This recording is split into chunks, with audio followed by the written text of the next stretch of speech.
ศีลธรรมนำสุขทุกสมัยเราเป็นไทยเพราะมีธรรมประจำชาติหากไร้ศีลสิ้นธรรมต่ำหน้าประเทศชาติจะอยู่ได้อย่างเดียวกันขอกราบคำว่าธรรมสวัสดีกับบรรดาท่านผู้ฟังก็ท่านผู้ชมทุกท่านที่กำลังติดตามช่องธรรมะเป็นทีมทีวีออนไลน์กลุ่มพระสงฆ์อุบาสกอุบาสิการ่วมกันเผยแผ่ธรรมะออนไลน์ไลฟ์สดทาง Facebook ทั้ง YouTube แล้วก็สถานีวิทยุ FM 4.50 เมกะเฮิรตซ์วัดฝายหินตำบลสุเทพอำเภอเมืองจังหวัดเชียงใหม่ซึ่งก็เป็นประจำทุกคืนวันศุกร์เวลาตั้งแต่ 20 นาฬิกาเป็นต้นไปจนถึงเวลาประมาณ 21 นาฬิกา 30 นาทีก็จะพบกับรายการสังฆพัฒนาเพื่อประชาชนบทบาทพระสงฆ์ในยุค New Normal นะซึ่งในโอกาสนี้ก็ได้รับความเมตตาจากพระมหาเถรานุเถระพระสงฆ์นักพัฒนาสาธารณสงเคราะห์ต้นแบบจากทั่วประเทศไม่ว่าจะเป็นคณะสงฆ์หนเหนือคณะสงฆ์หนกลางคณะสงฆ์หนใต้แล้วก็คณะสงฆ์หนตะวันออกซึ่งในโอกาสที่เป็นมงคลเทศกาลมหาสงกรานต์นะหรือว่าทางคนเหนือเขาเรียกว่าปีใหม่เมืองนะก็ผ่านพ้นไปก็เลยมีโอกาสได้ปรึกษากับคณะครูบาอาจารย์เพราะว่าได้รับผลกระทบจากโควิดนะพวกเราก็ไม่ได้พบได้เจอกันคณะทำงานวันนี้ก็เลยถือโอกาสมาพบมาเจอกันนะฉะนั้นก็ต้องขอบคุณอนุโมทนากับบรรดาท่านผู้ฟังท่านที่อยากจะมีส่วนร่วมในการที่เป็นกำลังใจนะก็สามารถที่จะกระทำได้นะโดยการกดติดตามกดไลค์กดแชร์นะเพื่อเป็นธรรมทานยิ่งแชร์มากก็ยิ่งได้บุญมากแชร์น้อยก็ได้บุญน้อยนะหรือว่าจะร่วมบริจาคเป็นสาธารณกุศลก็ชื่อบัญชีนั้นก็เอาบุญออมทำวันละบาทนะกับทางธนาคารไทยพาณิชย์นะเลขที่บัญชีก็145247000-8ชื่อบัญชีก็พระไทยธรรมกิจพระมหาชันชัยพรหมประดิษฐ์แล้วก็พระจตุรงค์ชูศรีนะหรือว่าอีกบัญชีนึงก็คือธนาคารกสิกรไทยนะเลขที่บัญชีนั้นก็376225327-2ชื่อบัญชีพระมหาดวงทิพย์ปริยัตถารีนะฉะนั้นก็บรรดาท่านผู้ฟังท่านผู้ชมก็สามารถที่จะร่วมตามเจตนาของแต่ละท่านแต่ละคนได้นะซึ่งโดยเฉพาะในวันนี้ทางแบ็กกราวด์ด้านหลังของก้าวกระผมอัตมาภาพเองก็เช่นเดียวกันวันนี้ก็มีการขอเชิญร่วมฟังการเสวนาธรรมออนไลน์ครบ2ปีนะช่องทำเป็นทีของเรานะซึ่งก็จะมีงานในคืนวันอาทิตย์ที่1เดือนพฤษภาคมปีพุทธศักราช2565นะเวลาตั้งแต่ประมาณ 19 นาฬิกาเป็นต้นไปนะซึ่งก็เป็นช่วงนะช่วงแรกนั้นก็จะเป็นทางหนใต้นะพร้อมทั้งคณะครูบาอาจารย์นะแล้วก็ในช่วงที่2นั้นก็ 20 นาฬิกาก็ตรงเวลานี้เลยนะก็จะได้รับความเมตตาจากพระมหาเถระนักปราชญ์บาลีนะในเวทีโลกในยุคใหม่นะซึ่งถือว่าเป็นพระสงฆ์นักพัฒนาเช่นเดียวกันโดยเฉพาะเรื่องการศึกษาสงเคราะห์นะหรือว่าการสาธารณสงเคราะห์การสาธารณูปการอะไรต่างๆนะก็จะมาร่วมกันนะโดยเฉพาะก็มีท่านที่พวกเรารู้จักกันเป็นอย่างดีก็คือท่านอาจารย์ว.วชิระเมธีนะหรือว่าท่านอาจารย์เจ้าคุณพระเมธีวชิระโดมนะซึ่งในปัจจุบันนี้ก็ตอนนี้ก็ไปท่องปฏิบัติศาสนกิจที่ประเทศอิตาลีนะแล้วก็จะมีท่านอาจารย์ท่านเจ้าคุณวิเทศรัตนาพรนะดร.เลขาสมัชชาสงฆ์ไทยในสหรัฐอเมริกาแล้วก็มีศาสตราจารย์ดร.อุทิศศิริวัลย์นะนักวิชาการอิสระนะของมหาวิทยาลัยมหาจุฬาลงกรณ์ราชวิทยาลัยของเรานะแล้วก็อีกหลายมหาวิทยาลัยนะซึ่งอาจารย์นั้นก็ถือปริญญาธรรม9ประโยคเช่นเดียวกันนะแล้วก็ท่านอาจารย์นั้นก็จะถือว่าเป็นนาคหลวงเป็นที่สามเณรสอบได้ปริญญาธรรม9ประโยคนะฉะนั้นก็วันนี้นะครับเราก็จะได้พบกับคณะครูบาอาจารย์ถือว่ามาร่วม หัวข้อที่ทางรายการตั้งไว้บอกว่าปีใหม่เปลี่ยนอะไรดีนะครับแต่ก่อนที่เราจะคุยอะไรกันเราไปพบกับ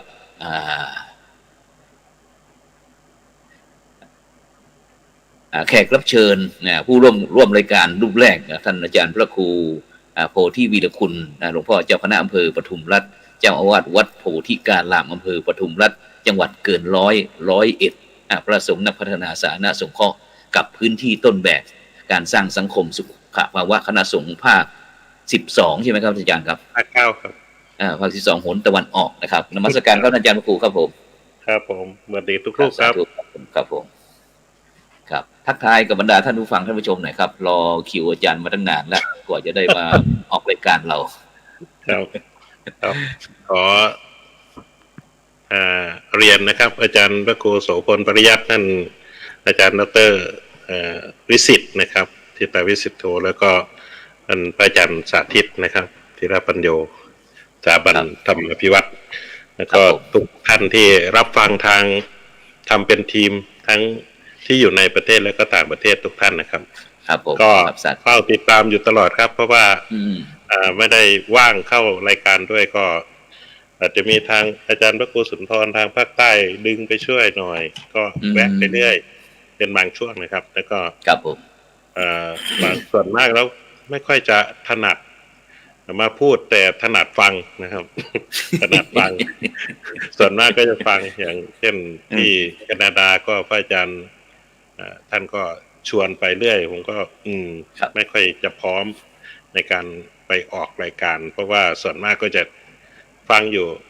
ครับผมด้านหลังมากกว่านะครับแล้วก็มีอะไรก็คอยหนุนเสริมกันอยู่นะครับตลอดติดตามอยู่ตลอดของทำเป็นทีมความเคลื่อนไหวต่างๆนะครับก็ทุกรูปก็ให้กำลังใจกันนะครับในการทำงานแต่ละภาคว่ามีอะไรต่างๆก็หนุนเสริมกันอยู่ตลอดครับผมครับสาธุครับผมขอบพระคุณครับรูปที่2ครับท่านอาจารย์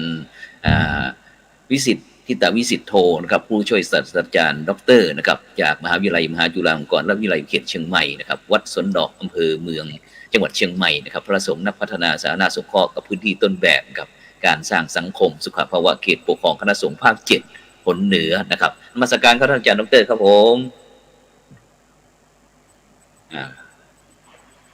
ไม่เสถียรหรือเปล่าครับผมครับขอถวายความเคารพพระอาจารย์พระครูโสพลครับครับนมัสการครับผม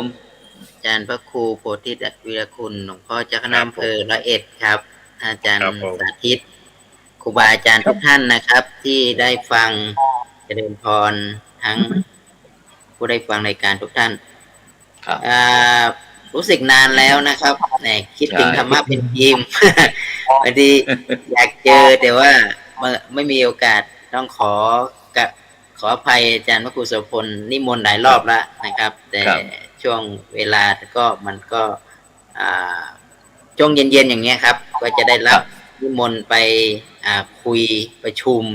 ตอนนี้นี่เหมือนกับการประชุมบ่อยมากขึ้น ประชุมที่สะดวกที่สุดก็คือช่วงเวลาตั้งแต่ 19:00 เป็นต้นไปครับผมก็จะเป็นเวลาที่ค่อนข้างจะติดนะครับแต่วันนี้นี่ขอกราบขอบพระคุณครับที่ได้เมตตานะครับได้นิมนต์มาร่วมครับวันนี้ได้เจอครูบาอาจารย์ทุกท่านนี่ก็ทำให้มันมีพลังในการที่จะก้าวในการทำงานในสังคมสุขภาวะพอสมควรครับครับผมครับอาจารย์ครูครับครับซึ่งดูแบ็คกราวด์ของท่านอาจารย์ดร.แล้วก็โอ้สดใสซาบซ่าซะเหลือเกินครับครับครับไปรูปที่3ครับรูปที่3กับพระอาจารย์สาธิตธีรปัญโยนะครับผู้ในการสถาบันธรรมาภิวัตรนะครับบ้านสุขเตินนะครับอำเภอแม่เมาะจังหวัดลำปางพระสงฆ์นักพัฒนาสาธารณสงเคราะห์กับพื้นที่ต้นแบบนะครับการสร้างสังคมสุขภาวะเขตปกครองคณะสงฆ์คนเหนือนะครับภาค6นะครับภาค6นมัสการครับอาจารย์ครับผมครับกับนมัสการถวายความเคารพท่านอาจารย์พระครูโสพลปริยัติอาจารย์พระครูโพธิวีรคุณท่านเจ้าคณะอำเภอปทุมรัฐนะครับแล้วก็อาจารย์ดร.วิสิทธิ์ทิตาวิสิทโตผู้ช่วยศาสตราจารย์ดร.นะครับแล้วก็ครูบาอาจารย์พระคุณเจ้าทุกรูปที่ติดตามรับชมรับฟังแล้วก็เจริญพรกับบรรดาญาติโยมผู้ที่ติดตามรับฟังผ่านทางเพจของธรรมะเป็นทีมแล้วก็ทางสถานีวิทยุของทางวัดพระหินด้วยนะครับข ออกอากาศทางวัดไปแล้วก็มีญาติโยมเข้ามากราบนมัสการหลายท่านแล้วนะฮะเท่าที่ดูในข้อความนะครับก็หลังจากที่ขับเคลื่อนงานพระสงฆ์นักพัฒนาการสาธารณสงเคราะห์มาระยะหนึ่งนะครับประมาณสักปีก่อนแล้วก็หยุดยั้งกันไปก็ไม่ได้พบได้เจอกันเมื่อก่อนก็ตลอนไปมาหาสู่กันนะครับหลังจากที่จบโครงการแล้วก็ไม่ได้พบได้ปะได้พูดได้คุยกันเท่าที่ควรแต่ว่าวันนี้เป็นโอกาสอันดีที่ท่านอาจารย์พระครูโสพลปริยัติได้จัดให้กับพระสงฆ์นะครับทั้ง4รูปที่จริงมีหลวงพ่อยงยุทธทีปโกด้วยนะครับนะที่จังหวัดแพร่ท่านอาจจะไม่สะดวกเข้ามาพูดคุยนะครับก็คงจะมีเรื่องราวเนื้อหาสาระที่จะพูดคุยกันหลายเรื่องนะฮะในวันนี้อาจจะเป็นเรื่องของพระสงฆ์นักพัฒนาการสาธารณสงเคราะห์อันหนึ่งแล้วก็จะเป็นเรื่องของปีใหม่ที่ท่านอาจารย์พระครูโสพลตั้งไว้ว่าปีใหม่เนี่ยเปลี่ยนอะไรดีแต่ปีใหม่เนี่ยก็เป็นปีใหม่ของคนเมืองคือคนล้านนานะครับแต่ที่จริงก็เป็นคนเป็นของทั่วประเทศถ้าหากว่าเรายังใช้จุลศักราชอยู่วันนี้ก็ใช้เป็นพุทธศักราชการเปลี่ยนปีก็คือการเปลี่ยนปีจุลศักราชจาก 1,383 เป็น 1,384 ซึ่งคนเมืองก็ยังมีร่องรอยการยึดถือแบบฉบับเดิมอยู่ก็จะเปลี่ยนอะไรยังไงเดี๋ยวติดตามรับฟังรับชมกันต่อไปครับนมัสการครับครับไปที่ทางอีสานเราเลยครับเป็นยังไงบ้างครับบรรยากาศที่ผ่านมาเทศกาลมหาสงกรานต์ของเราปีนี้ก็ท่านอาจารย์พระครูโพครับผมครับผมที่101เองที่วัดโพธิกรามนี่ก็มีกิจกรรมเหมือนเดิมครับก็คือพิธีรดน้ำดำหัวที่วัดก็จัดทำมาตั้งแต่ปี 2545 แล้วครับครับผมเป็นกิจกรรมรดน้ำดำหัวก็คือในตำบลพลสูงผู้เฒ่าผู้แก่ผู้สูงอายุซึ่งปีนี้ในสถานการณ์โควิดเนี่ยก็ปรับวิธีการก็คือเอาตัวแทนมาบ้านละ10 ท่านคนนะครับก็คือปกติแล้วก็ประมาณ500 กว่าถึง600ตอนนี้ก็9 หมู่บ้านตอนนี้ก็คัดมาเฉพาะบ้านละ10นี่ก็เป็น100ทั้งเจ้าหน้าที่ทั้งอะไรด้วยก็กิจกรรมก็ทำมาทุกปีก็คือก็มีผู้เฒ่าผู้แก่ผู้สูงอายุอะไรมาแล้วก็พอดีปีนี้ให้ทางผู้ตรวจราชการกระทรวงศึกษาธิการนายธนากรดอนเหนือซึ่งได้เชิญผู้ตรวจราชการนี้ไม่ใช่อะไรครับเพราะว่าเขาเป็นศิษย์วัดมาก่อนซึ่งถือย่ามไปบิณฑบาตด้วยประจำตั้งแต่ปี 2532 33เนี่ยครับเราไปเรียนหนังสือก็มีโอกาสได้ไปอยู่วัดก็เลยกลับมาบ้านต้องหางานให้เขามาอย่างที่พระอาจารย์ทั้ง3 รูปเนี่ยต้องหางานให้มาแล้วก็ในการจัดกิจกรรมก็คือให้ลูกหลานได้ขอขมากับผู้หลักผู้ใหญ่แล้วก็ขอศีลขอพรแล้วก็รดน้ำดำหัวก็มีสิ่งของอะไรต่างๆก็มอบให้เป็นของที่ระลึกอะไรต่างซึ่งของกินของใช้อะไรที่ชุมชนเรามีก็มามอบให้ผู้เฒ่าผู้แก่ก็ให้ลูกหลานได้สืบทอดประเพณีในการขอขมาพระรัตนตรัยขอขมาผู้หลักผู้ใหญ่ผู้สูงอายุให้เป็นกิจกรรมที่ต่อเนื่องในเทศกาลปีใหม่ไทยนะครับ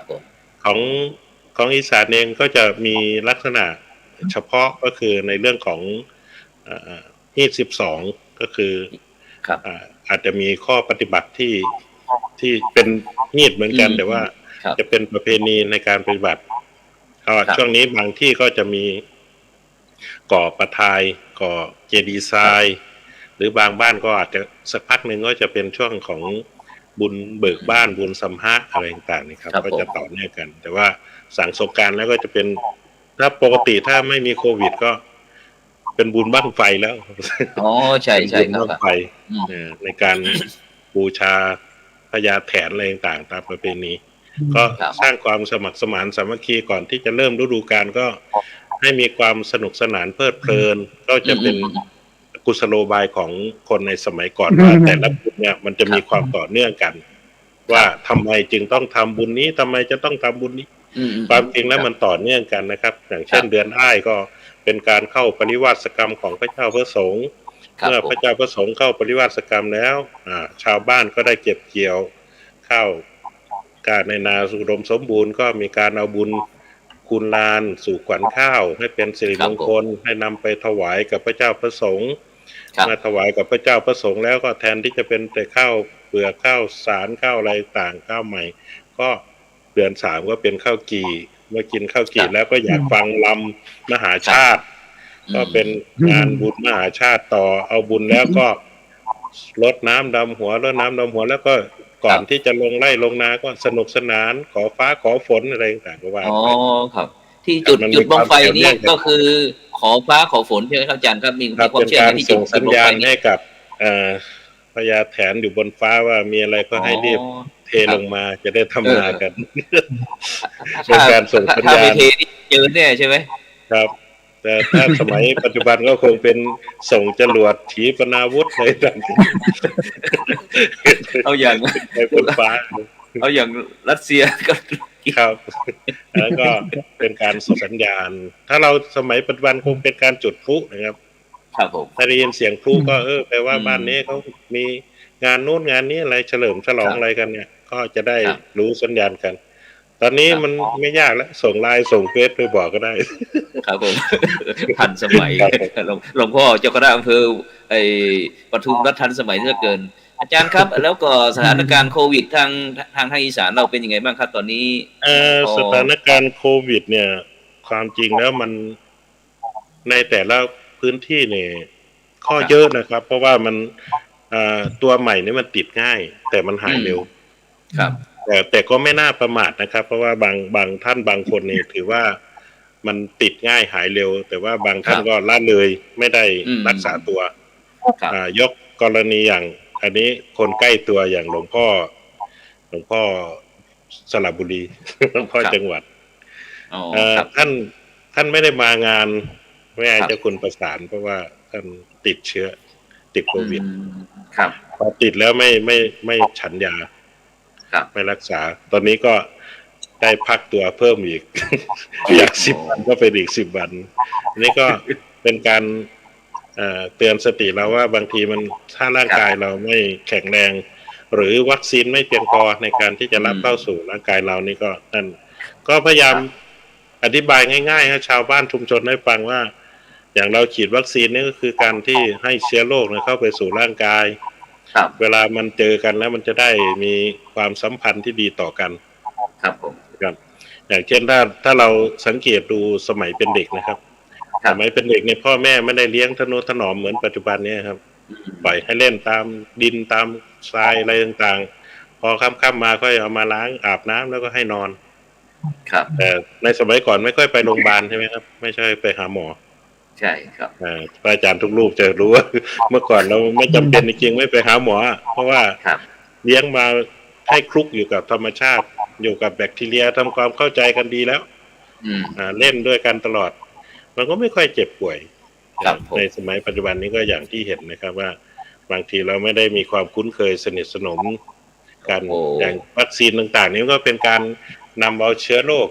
เขาที่นี่ผมจะแซวว่าเอาปอบเข้าไปสู่ร่างกายเอาห่าไปสู่ร่างกายพอให้ห่าข้างนอกมามันก็จับมือกันครับผมมันก็ไม่เป็นไรแต่ถ้าไม่มีเนี่ยมันชนเลยนะมันกินตับไตไส้พุงหมดก็จบอย่างเงี้ยก็ง่ายอย่างเงี้ยครับจะได้เข้าใจง่ายกันแต่เราเป็นหมอผีไม่ต้องกลัวครับเป็นหมอผีแล้วไม่ต้องกลัวครับผมตอนนี้ก็อยู่ที่โรงพยาบาลสนามก็ยังมีอยู่นะครับประมาณ24 คนอยู่นะครับที่วัดโพธิการามของเราใช่ไหมครับผมยังมีอยู่ยังเปิดอยู่ที่เปิดนี่เขาความจริงจังหวัดเขาให้ปิดแล้วล่ะครับตั้งแต่วันที่15 เมษายนแต่ความจริงแล้วเราต้องมาดูสภาพความเป็นจริงว่าชุมชนบ้านนอกในชุมชนครับผมเนี่ยบางทีมันบ้านเล็กๆแล้วไม่มีที่กักตัวใช่ครับใช่ครับห้องน้ำไม่ได้แยกกันอะไรต่างเนี่ยถ้าจะให้ไปอยู่ที่บ้านเนี่ยมันจะมีปัญหาก็คือการระเบียบอย่างที่นี่มันมีหมอดูแลมีเพื่อนคอยแนะนำวิธีการอะไรต่างในการรักษากันแล้วก็ให้คำปรึกษามีอาหารมีอะไรจัดให้มันก็ง่ายนะครับเพราะว่าทำให้คนที่เข้ามาเนี่ยก็สามารถปรับสภาพได้เร็วขึ้นครับผมครับสาธุครับแล้วตุลุงมาเลยตุลุงยุทธครับนมัสการครับตุลุงยุทธครับผมครับนมัสการทุกรูปครับเพิ่งเข้าได้ เพิ่งเข้าได้เพิ่งเข้าได้ ผมสวัสดีครับคุณลุงครับ ครับผมนมัสการเจ้าคุณโพ ว่าไอ สาธุสาธุ อ่า ทัก พอดีเทคโนโลยีแย่หน่อยเพิ่งเข้าเป็นโอ้ยจะเข้าได้ ทำไมล่ะ ได้นะ ทำไมถึงเข้าไม่ได้ อืม มันบอกเคยเขา เพิ่งเคย ครั้งก่อนก็มาแล้วนี่ อืม ต้องก่อนไม่ใช่โปรแกรมนี่ก้าโปร แก แกร นี่ ม แหละโปรแกรมนี้แหละของคุณติมยัดนี่แหละ เออลืมไอ้พาสเวิร์ดตัวเอง อ๋อไม่ได้ ยุ่งเลย ยืนยัน Facebook ไม่เป็นไรเข้าได้แล้วก็เดี๋ยวเข้าได้เรื่อย ครับผมตุลุงเลยครับนมัสการตุลุงครับผมช่วยสถานการณ์ที่แพร่เป็นยังไงบ้างครับ เมื่อวานเห็นบอกว่าพายุล่อให้ลาบหน้ากองเลยนี่ครับ ก็อยู่แถวอำเภอรองครับเยอะหน่อยเมื่อวานเนี่ย ๆครับ เปิดรองทั้งลูกเห็บทั้งอะไรที่บางชิ้นมีนิดหน่อย ครับ ผมมีนิดหน่อยไม่ค่อยแรงเท่าไหร่ครับ ตุลุงไปดูที่วัดอินทปัญญารามหรือยัง ยัง ไปดูด้วยพื้นที่ ไปส่งเคราะห์ด้วยนะครับ เดี๋ยวจะเข้าไปอยู่เร็วๆเนี่ยแหละ ครับผมครับงั้นเราไปที่ท่านอาจารย์ดร.วิสิทธิ์นะครับท่านอาจารย์ดร.วิสิทธิ์นะครับผู้ช่วยศาสตราจารย์ดร.วิสิทธิ์ทิตาวิสิทธิ์โทครับอาจารย์ครับผมเป็นยังไงบ้างครับช่วงนี้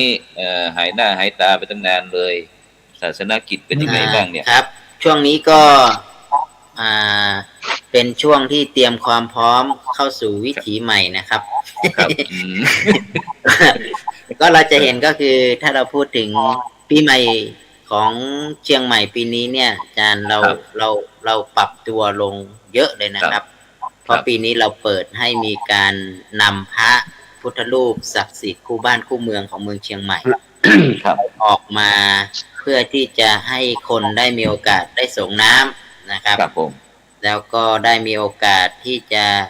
ได้ชื่นชมนะครับเพื่อเป็นสิริมงคลนะครับ ถ้าเรามองถึงปีที่ผ่านมานี่นะครับ เวลาไปส่งน้ำนี่เราจะเห็นนะครับความสนุกสนานนะครับ แต่ปีนี้แห่ไปนี่ครับ หาน้ำไม่เจอครับอาจารย์ครูแห่ไป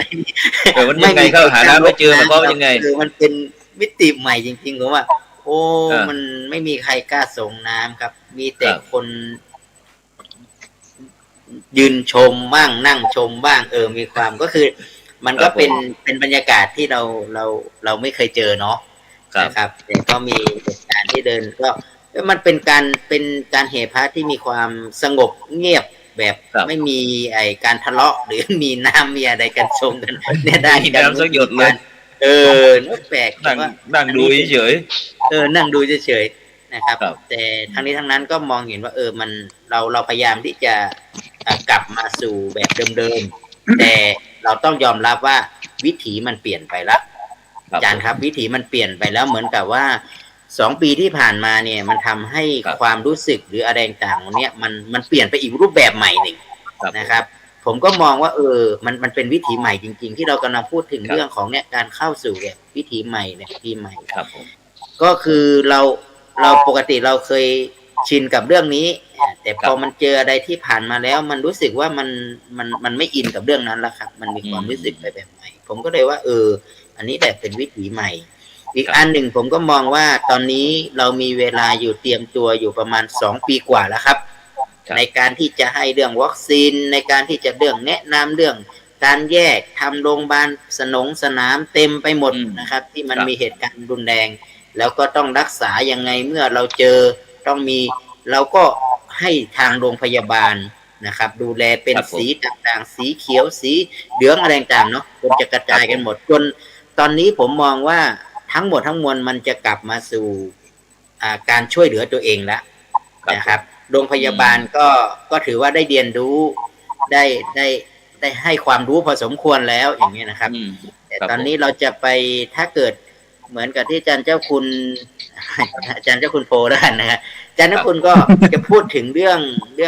งบทเรียนนะครับอาจารย์ก็เตรียมความพร้อมให้กับชุมชนให้เรียนรู้ละแต่ต่อไปชุมชนก็ต้อง มีพื้นที่มีที่ดูแลตัวเองในบ้านละซึ่งจะไม่ใช่ว่าจะต้องไปอนุบวชจะต้องเป็นรวมกัน อันนี้ผมว่ามันเป็นวิธีใหม่ที่เราต้องปรับตัวครับอย่างวัดก็เหมือนกันครับต่อไปวัดทุกวัดอาจจะต้องมีกุฏินะครับกุฏิที่เป็นกุฏิรับรองเลยเป็นการกักตัวเป็นอะไรต่างคือพอมันป่วยมันไม่สบายขึ้นมาปุ๊บเราอาจจะต้องแยกแล้วต้องดูก็เป็นวิถีแห่งการเรียนรู้ใหม่ผมคิดว่ามันจาก2 ปีที่ผ่านมาเราทุ่มทั้งงบประมาณทรัพยากรทุกอย่างเข้าไปเพื่อที่จะให้เราได้มีภูมิคุ้มกันที่ดีนะครับแต่ตอนนี้พอเราได้ภูมิคุ้มกันแล้วนะครับได้วัคซีนไปแล้วได้แรงต่างแล้วนะครับแต่ว่าบางครั้งภูมิคุ้มกันที่ดีที่สุดก็คือการดูแลตัวเองการที่จะต้องพึ่งพาอาศัยการที่จะต้องกลับมาครอบครัวกับครอบครัวต้องดูแลกันเองพระสงฆ์ในวัดกับพระสงฆ์ในวัดก็ต้องดูแลกันเองนะครับชุมชนในชุมชนก็ต้องกลับมาดูแลกันเองเนี่ยครับมันเข้าสู่วิถีใหม่ละนะครับตอนนี้ก็สิ่งที่เราเห็นที่สุดก็คือเราเริ่มจะกลับมาถึงสมุนไพรนะครับฟ้าทลายโจรอะไรพวกนี้นะครับเห็นไหมเราก็เริ่มกลับมาสิ่งที่เดิมๆที่บอกแต่ก่อนนี้เราไม่ค่อยสนใจนะครับเราก็เริ่มกลับมาหาเรื่องฟ้าทลายโจรตั้งแต่มีกัญชาเข้ามาแล้วนะตุลุงอยู่ตุลุงเราก็แล้วมันก็เริ่มเปลี่ยนเห็นไหมครับเราก็เอากลับมาใช้แบบภูมิปัญญามาเอาอะไรผมก็มองว่าต่อไปสิ่งที่มันอยู่คงยั่งยืนกับเราจริงก็คือวิถีชีวิตใหม่แล้วก็ภูมิปัญญาที่มีอยู่ครับอาจารย์ครับประมาณนี้ครับอาจารย์ครับอาจารย์ครับอาจารย์ดร.วิสิทธิ์ครับผมอยากมีชาวบ้านนะครับชาวบ้านชาวช่องอะไรต่างๆนะครับเขาก็ว่าปรับทุกข์นะครับว่าตุลุงนะครับเวลาผมเนี่ยฉีดก็ติดไม่ฉีดก็ติดนะครับบอกว่าอะไรเนี่ยบางคนก็บอกถึงว่าจะไม่ฉีดแล้วเข็ม4เข็ม5เข็มอะไรอย่างนี้ครับอาจารย์จะมีความคิดเห็นยังไงครับตรงนี้ครับจริงๆแล้วจริงๆแล้วมันมีองค์ความรู้ตั้งแต่ฉีดยี่ห้อนี้ไปยี่ห้อนั้นกับยี่ห้อนี้มันก็มีบทเรียนเยอะแยะเนาะอาจารย์นะครับแต่ทั้งนี้ทั้งนั้นเราก็ต้องบอกว่าเรามีองค์ความรู้อยู่ในเชิงการแพทย์ว่าถ้าเราผลิตวัคซีนตรงนี้มาก็ไม่ใช่ว่าเฉพาะนะทั่วประเทศก็พยายามที่จะหาวัคซีนเพื่อจะมามีภูมิคุ้มกันก่อนครับผมภูมิคุ้มกันก็บอกชัดเจนว่าเมื่อฉีดแล้วไม่ใช่ว่าไม่ติดแต่รักษาชีวิตไว้ที่ไม่ให้เกิดความรุนแรงนี่คือสิ่งที่เราเคยนำเสนอเรื่องนี้อยู่ตลอดอันที่สองก็คือว่าเราก็อยากจะได้วัคซีนที่ดีที่สุดนะครับเราก็ตอนนั้นเนี่ยพอมันเหตุการณ์นั้นเข้ามาก็คือมันเกิดความหวาดกลัวกันคนเราก็คือว่าสิ่งที่ดีที่สุดก็คือวัคซีนที่มันใกล้ตัวแล้วก็สามารถใช้ได้ครับผมแต่ทีนี้พอมันฉีดเข้าไปเยอะๆนี่บางทีมันก็มีผลต่อร่างกายบางทีร่างกายมันปรับตัวไม่ทันอะไรต่างๆนี่ครับเราก็จะเห็นว่าจะฉีด3 เข็ม4 เข็มก็ติดครับแต่พอติดแล้วมันก็มีอาการที่ไม่ค่อยรุนแรงนะครับหรือมันรุนแรงแต่ก็รักษาหายเราจะเห็นว่าตอนนี้สังคมเราไม่ได้ตายโควิดนะอาจารย์ครับเราน้อยมากชีวิตสงกรานต์ที่ผ่านมาเนี่ยถ้าเราดูสถิติมีโควิดเนี่ยนะครับตายเยอะกว่าแต่พอมีโควิดแล้วเนี่ยมันตายน้อยนะครับแต่หรือมันอาจจะออกผลช้าก็ได้ผมไม่แน่ใจนะครับแต่ว่าที่ผ่านมานี่คือเกิดอุบัติเหตุนู่นนี่นั่นมันก็ลดลงครับถ้าเรามองในมุมมองของโควิดแล้วมันทำให้วิถีแต่ว่าเราต้องทุ่มกับการที่จะต้องมีกฎหมายนู่นนี่นั่นมารองรับนะครับมาห้ามนู่นห้ามนี่กันเยอะแยะไปหมดเลยนะครับจนรู้สึกว่าห้ามไปห้ามมาคนทุกคนก็เลยรู้สึกว่าเบื่อกับมาตรการที่จะจัดการก็เลยมองว่าโควิดนะครับทุกอย่างตอนนี้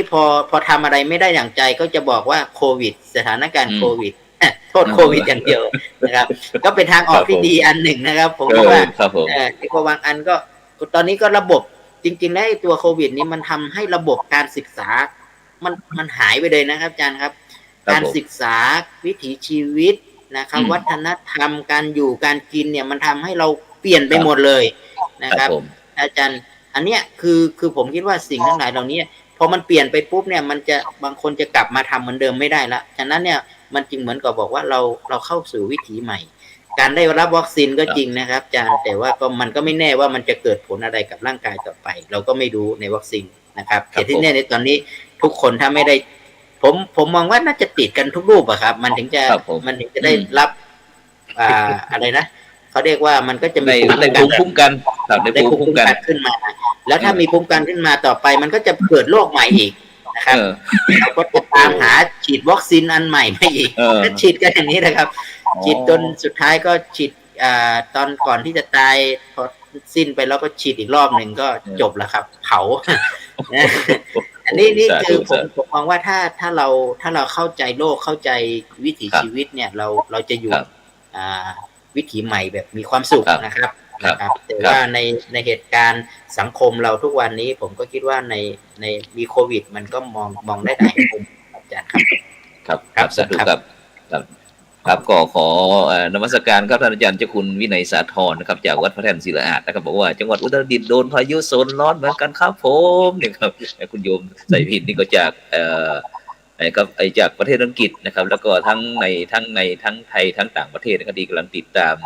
รับชมรายการสังฆพัฒนาเพื่อประชาชนบทบาทพระสงฆ์ในยุคนิวนอร์มอลของเรานะครับซึ่งก็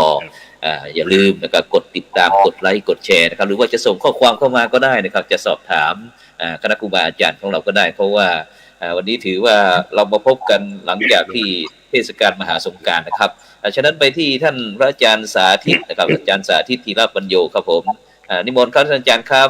อยากจะเสริมอะไรกับท่านอาจารย์ดร.วิสิทธิ์บ้างไหมครับวิถีชีวิตใหม่ครับผมครับนมัสการอีกครั้งหนึ่งนะครับอาจจะพูดถึงศาสนกิจช่วงนี้ก่อนนะครับครับผมก็เมื่อวานพายุเข้าก็ทำความสะอาดวัดทั้งวันนะฮะแล้วก็มีท่านพัฒนาการอำเภอแล้วก็ท่านรองนายกองค์การบริหารส่วนตำบลก็มากราบนมัสการปรึกษาหารือกันหลายเรื่องนะฮะแล้วก็ได้พูดถึงงานวันที่17 สิงหาก็คือ1 ทศวรรษ 10 ปีที่พระสงฆ์สถาบันธรรมภิวัตน์ที่จะจัดขึ้นนะครับแล้วก็ได้เน้นประเด็นสำคัญก็คือเรื่องของการจัดตั้งมูลนิธิก็คุยให้กับพัฒนาการอำเภอแล้วก็ท่านรองนายกได้ฟังทั้งสองท่านก็ชื่นใจว่าต่อไปในชุมชนในหมู่บ้านในอำเภอของเราจะมีมูลนิธิไว้สำหรับเป็นองค์กรเอกชนในการจะมาช่วยเหลือพี่น้องในหลายมิตินะครับอันนี้เรื่องหนึ่งนะฮะแล้วก็วันนี้นะฮะมีนักศึกษาปริญญาเอกกับคุณโยมนฤมีศรีสุขซึ่งก็เป็นอาจารย์ของมจร.ลำปางครับมาสัมภาษณ์ทำวิทยานิพนธ์ผมก็ประสานงานท่านอาจารย์ดร.วิสิทธิ์ให้ไปถามอาจารย์ดร.วิสิทธิ์อาจารย์พระครูโสพลตัวหลวงวิเชียรก็หลายรูปนะฮะผมก็มาร์คให้หมดนะฮะตามกระบวนการก็น่าจะไปหลายที่แล้วนะครับก็ผมชอบใจนะกับคำถามหรือ questionnaire ที่นักศึกษาปริญญาเอกมาถามเรื่องเครือข่ายพระสงฆ์นักพัฒนาถามพูดถึงความยั่งยืนถามเรื่องของธรรมะในการจะเอาไปใช้ในการทำงานถามเรื่องประโยชน์ที่เกิดขึ้นจากเครือข่ายพระสงฆ์ถามถึงที่มาที่ไปของเครือข่ายพระสงฆ์นักพัฒนานะครับแล้วก็เปรียบเทียบระหว่างพระสงฆ์นักพัฒนาแล้วก็พระสงฆ์ปกครองแล้วว่ามันทำงานเข้ากันไหมแต่ผมก็บอกว่าเป็นแรงหนุนซึ่งกันและกันนะครับเพราะว่าพระสงฆ์ปกครองท่านมีอำนาจเราก็ใช้อำนาจนั้นอย่างกรณีที่ผ่านมาเนี่ยเราจะไปหาหลวงพ่อเจ้าคณะจังหวัดแต่ละจังหวัดในเขต16 จังหวัดภาคเหนือนะซึ่งก็มีอาจารย์พระครูโสพลมีตุลุงยุทธมีอาจารย์ดร.วิสิทธิ์ที่ไปด้วยกันเนี่ยนะครับถ้าเราไปแบบไม่เป็นทางการไปแบบประสานเองเนี่ยก็คงจะเข้าพบยากนะครับก็คงจะลำบากในการจะพูดจะคุยในการจะหาแต่ว่าเผอิญว่ามีหนังสือจากเจ้าพระคุณสมเด็จพระมหาธีราจารย์กรรมการฝ่ายสาธารณสงเคราะห์ประธานคณะกรรมการฝ่ายสาธารณสงเคราะห์ของมหาเถรสมาคมแล้วก็กรรมการฝ่ายมหาเถรสมาคมเนี่ยนำไปให้ท่านได้ทราบว่าคณะนี้จะเข้าพบนะก็ได้รับความร่วมมือได้รับการประสานงานอย่างดีพอสมควรนะครับแล้วก็ได้พูดถึงอนาคตของพระสงฆ์นักพัฒนาผมบอกว่าผมชื่นชมพระสงฆ์นักพัฒนาที่อยู่ในพื้นที่เป็นคนเล็กคนน้อยที่ทำงานด้านการพัฒนาสังคมแล้วก็ดีใจที่งานพระสงฆ์นักพัฒนาเช่นเรื่องดินน้ำป่าเรื่องอะไรต่างๆเนี่ย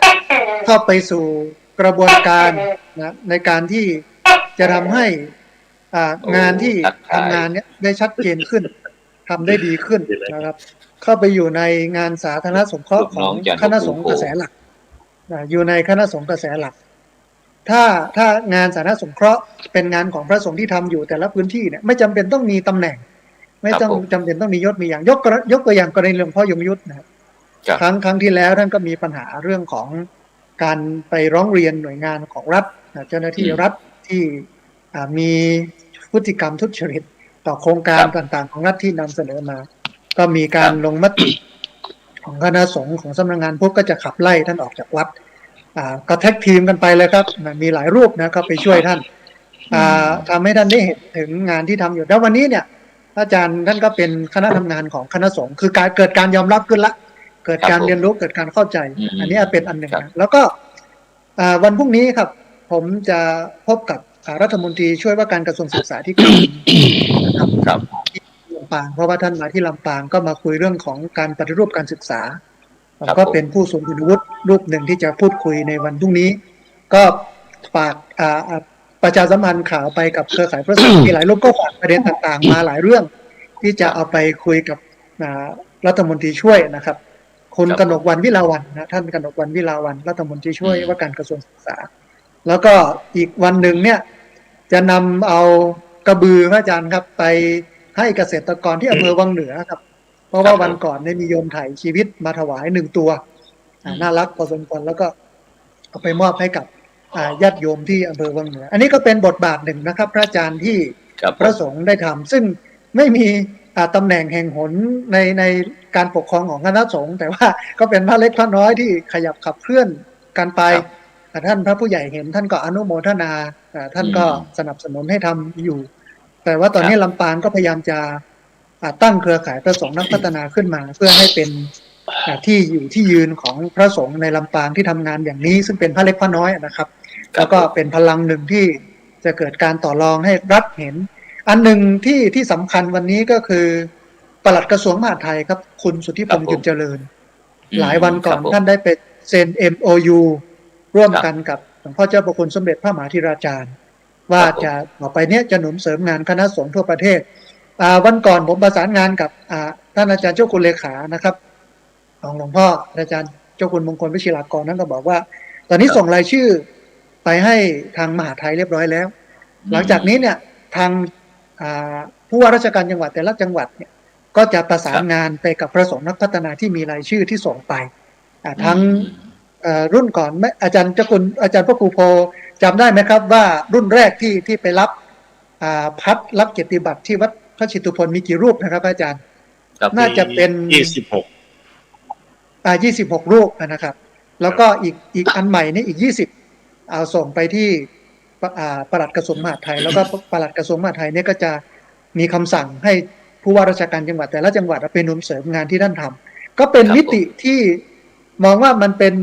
ป็นความยั่งยืนนะพระอาจารย์นะมันเป็นงานที่เริ่มทำเริ่มมีความสุขขึ้นแล้วก็เหตุอีกอันหนึ่งก็คือการจัดตั้งคณะทำงานสาธารณสงเคราะห์ของแต่ละจังหวัดซึ่งไม่ใช่เป็นพระสงฆ์ทำรูปเดียวแต่ว่าจะมีภาคประชาสังคมภาครัฐไม่ว่าจะเป็นปภ.ป้องกันและบรรเทาสาธารณภัยมีพมจ.พัฒนาสังคมและความมั่นคงของมนุษย์แล้วมีหน่วยงานต่างๆเข้ามาร่วมแล้วก็ภาคเอกชนสภาหอการค้าอะไรเงี้ยฮะมันก็จะนำให้งานสาธารณสงเคราะห์ของพระสงฆ์ที่ทำอยู่เนี่ยมันจะทำได้ดีขึ้นและง่ายขึ้นสะดวกขึ้นเยอะกว้างไกลอาจจะถึงขั้นที่มั่นคงเหมือนที่รัฐบอกคือมั่งคั่งมั่นคงยั่งยืน อาจจะเป็นอย่างนั้นก็ได้นะครับอันนี้เป็นมิติหนึ่งนะครับที่ผมกำลังข้ามบอร์ดอยู่กับการสร้างกลไกสร้างกระบวนการเหล่านี้ถ้ามันเกิดขึ้นได้เนี่ยพระสงฆ์นักพัฒนาสาธารณสงเคราะห์หรือคณะทำงานสาธารณสงเคราะห์ของจังหวัดเกิดขึ้นได้แต่ละจังหวัดโดยมีเจ้าคณะจังหวัดมีพระประธานคณะกรรมการฝ่ายสาธารณสงเคราะห์และมีภาคนักพัฒนาอยู่ด้วยแล้วก็รวมไปถึงภาครัฐและภาคประชาสังคมภาคเอกชนรวมด้วยกันเป็นคณะมีอะไรก็ประชุมกันขับเคลื่อนกันไปเนี่ยผมว่ามันจะยั่งยืนมันจะทำอะไรได้เยอะขึ้นมากขึ้นครับอาจารย์ครับครับผมครับสาธุครับไปที่ท่านอาจารย์นงยุทธครับผมอาจารย์นงยุทธครับผมตรุงยุทธครับหลับหรือยังครับผมยังฟังอยู่ นอนฟังอยู่นั่งฟังตุลุงถูกกรณีพาดพิงว่าตอนนี้ตุลุงปฏิบัติทำศาสนกิจอะไรบ้างครับในการที่กิจกรรมครับตอนนี้ครับของตุลุงครับช่วงเกือบครึ่งปีแล้วครับผมไม่ค่อยออกไปไหนครับอยู่แต่ในพื้นที่อยู่ในวัดเพราะอะไรครับถึงไม่ออกไปครับผม ก็ผมใช้วิธี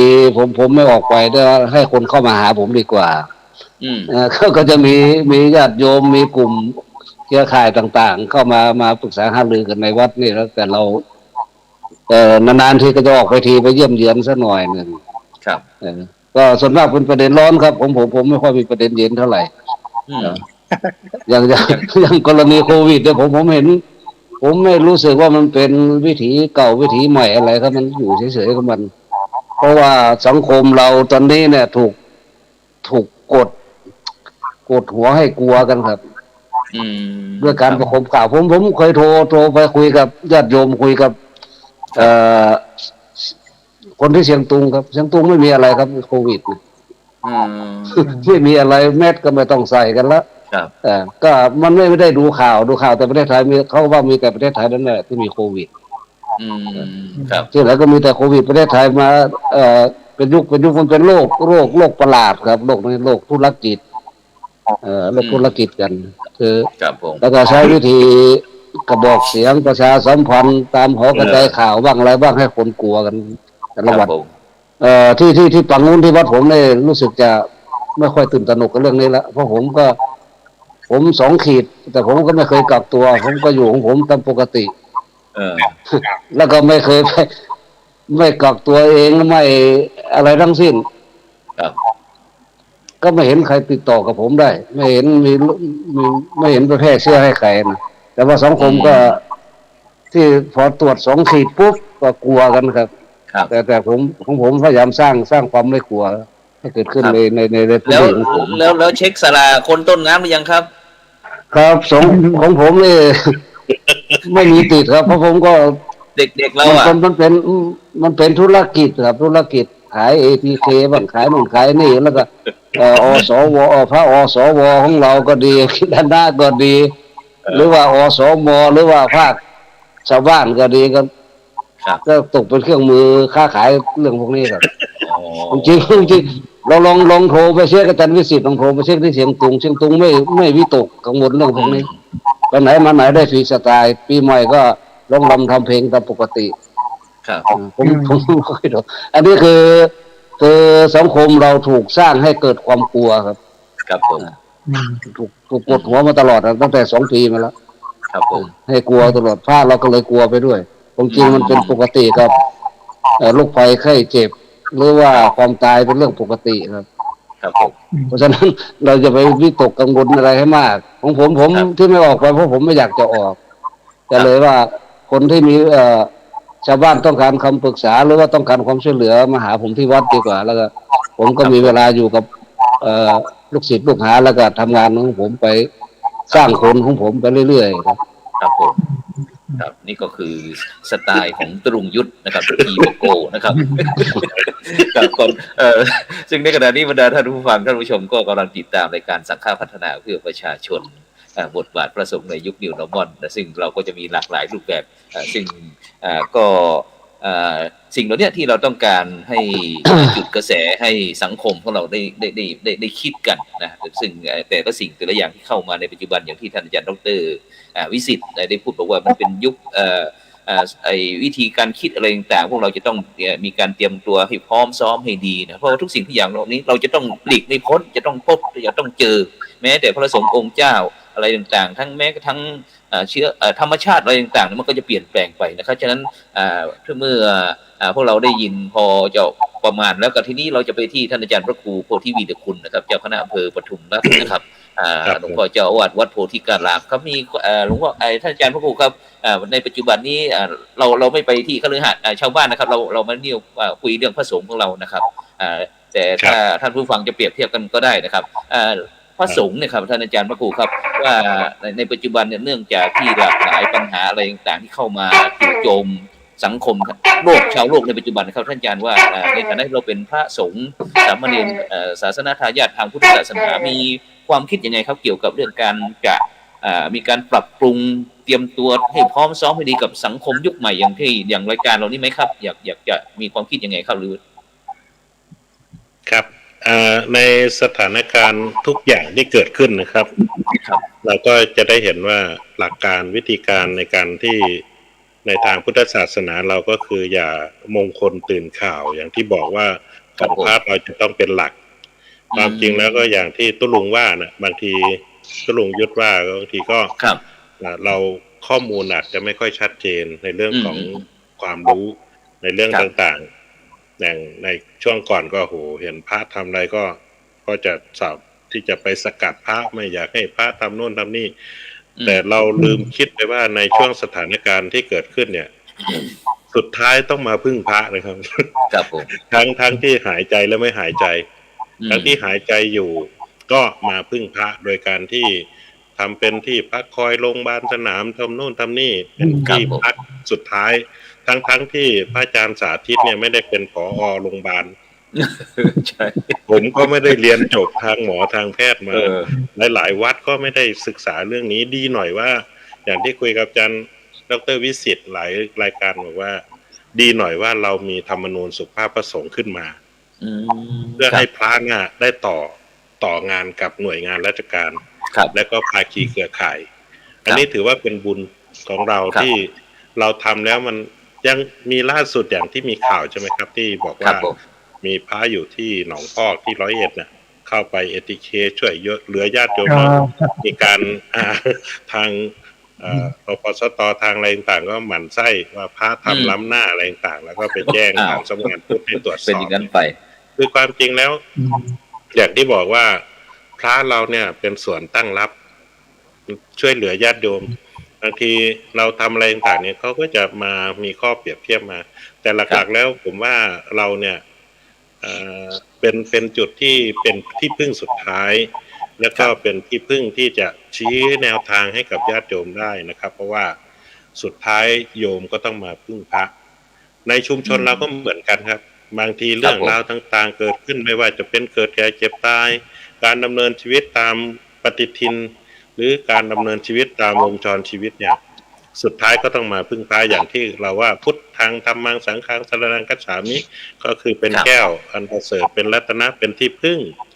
ก็ที่พึ่งจริงๆครับเพราะว่าบางทีโยมนึกอะไรไม่ออกก็ต้องมาปรึกษาพระอยู่แล้วครับผมโรคภัยไข้เจ็บต่างๆนี่เขาไม่รู้หรอกว่าพระก็กลัวเหมือนกันแต่ว่าความกลัวเลยเราก็เหมือนผีใช่ไหมตะลงใช่ไหมพระเนี่ยจะกลัวผีไม่ได้อย่างโควิดเนี่ยพระจะไปกลัวไม่ได้เพราะว่าถ้ากลัวเนี่ยมันโยมไม่มีที่ไปแล้วครับใช่เราร้องเพลงมันไม่มีที่ไปแล้วมันสู้จนสุดสู้จนครั้งสุดท้ายอะไรที่เราร้องเพลงกันปลุกใจเราเมื่อก่อนก็คือว่ามันหลังชนกำแพงแล้วชนกำแพงวัดแล้วไม่ตายก็เผาอะไรเนี่ยนะก็คือในส่วนของการช่วยเหลือชีวิตเนี่ยเราใช้ธรรมะจริงๆครับธรรมะจริงๆเมตตาธรรมค้ำจุนโลกจริงๆได้ใช้ตอนนี้จริงๆก็คือ1เราได้ธรรมนูญสุภาพประสงค์ได้มาปูพื้นฐานไว้ก่อนในพาเรามีองค์ความรู้ในเรื่องนี้แล้วก็สามารถที่จะคอนเนคกับหน่วยงานต่างๆเป็นการเชื่อมโยงกันได้เสร็จแล้วก็สามารถที่จะเข้ามาทำงานได้ทันท่วงทีคือเมื่อก่อนเนี่ยจะทำงานอย่างที่พระอาจารย์สาธิตพูดก็คือว่าในการทำงานเนี่ยบางทีเราไปอิงหน่วยงานราชการเนี่ยมันจะช้าการตัดสินใจการดำเนินการช่วยเหลืออะไรต่างๆมันไม่ทันท่วงทีที่ตุลุงยุทธได้ทำที่อาจารย์สาธิตได้ทำท่านหลายรูปที่เราทำเนี่ยก็คือ1เราทำยังไงจะเข้าถึงกลุ่มเป้าหมายได้เร็วที่สุดทำอย่างไรจะเซฟชีวิตของพี่น้องได้มากที่สุดทำอย่างไรจะสร้างขวัญกำลังใจให้ได้เร็วที่สุดสิ่งที่พวกเราได้ทำนี่ก็คือการให้กำลังใจนะครับว่าทุกคนอย่าตื่นตระหนกเพราะว่าโควิดก็เหมือนเสือนะครับโรคภัยต่างๆก็เหมือนเสือนะเวลาเราจับมาใส่กรงแล้วเนี่ยมันก็ไม่น่ากลัวเลยครับผมช้างเมื่อเอามาใส่โซ่ไว้แล้วเนี่ยมันก็ไม่น่ากลัวครับทีนี้เราก็สามารถที่จะทำอะไรก็ได้ในการดำเนินชีวิตอย่าตื่นตระหนกแล้วก็ให้ทุกคนมีสติมีธรรมะก็คือการเอื้อเฟื้อเผื่อแผ่ก็คือการเมตตาต่อกันบางทีเราเห็นสถานการณ์แบบที่คนกลัวตายนี่ทำได้ทุกอย่างครับคนกลัวตายทำได้ทุกอย่างจิตมันจะโอ้ยกระเจิงมันควบคุมสติไม่ได้มันสติแตกแต่ของเราก็นั่งดูเฉยๆแล้วก็ให้สติโยมบอกไม่เป็นไรมันแก้ไขได้ถ้าเรายังมีชีวิตอยู่ยังมีลมหายใจอยู่อันนี้ก็ ถ้าไม่มีพระพุทธศาสนาไม่มีพระสงฆ์นี่ผมว่าชุมชนสังคมในประเทศไทยเราในช่วงปีที่ผ่านมา และก็ปีนี้น่าจะเป็นเหตุการณ์อย่างที่พระอาจารย์วิสิทธิ์ว่ามันสามารถเซฟชีวิตได้เยอะ แล้วก็ค่าใช้จ่ายหลายอย่างเนี่ยมันปรับในวิธีการที่บอกว่าความจริงแล้วหลักการพวกนี้ถ้าเรามองย้อนไปในครั้งพุทธกาลนี่หลักธรรมในทางพุทธศาสนานี่มีหมดนะครับ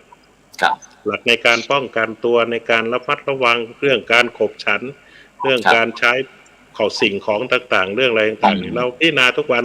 ปฏิสังขารโยทุกวันแล้วก็เสขียวัตรทั้งหมดที่เราศึกษาเรียนรู้มาเนี่ยฉันยังไงอะไรต่างๆเนี่ยเป็นหลักการสอนมาแล้วการเว้นระยะเนี่ยไม่ให้ฉันรวมกลุ่มฉันอะไรเนี่ยมันมีหมดแล้วล้างมือฉันไม่ให้มันเว้นระยะอะไรต่างๆเนี่ยแล้วทำมาหมดแล้วครับถอดสายตาระยะเท่าไหร่การเดินต่างๆสอนกันมาซึ่งถ้าเรามองดูแล้วหลักธรรมในทางพุทธศาสนาเนี่ยมันเป็นทุนเดิมที่จะทำให้คนได้กลับมาสู่วิถีของการปฏิบัติธรรมแล้วก็สามารถดำเนินชีวิตได้ต่อเนื่องครับผมสาธุครับท่านอาจารย์ดร.วิสิทธิ์ครับอย่างที่ท่านอาจารย์พระครูโพธิวีรคุณได้พูดบอกว่ามีอสมแต่ไม่บอกว่าจังหวัดไหนนะครับมีก็ภาคกีฬาอสวของเรานะครับไปตรวจ ADK บ้างไปดูนี่ครับทีนี้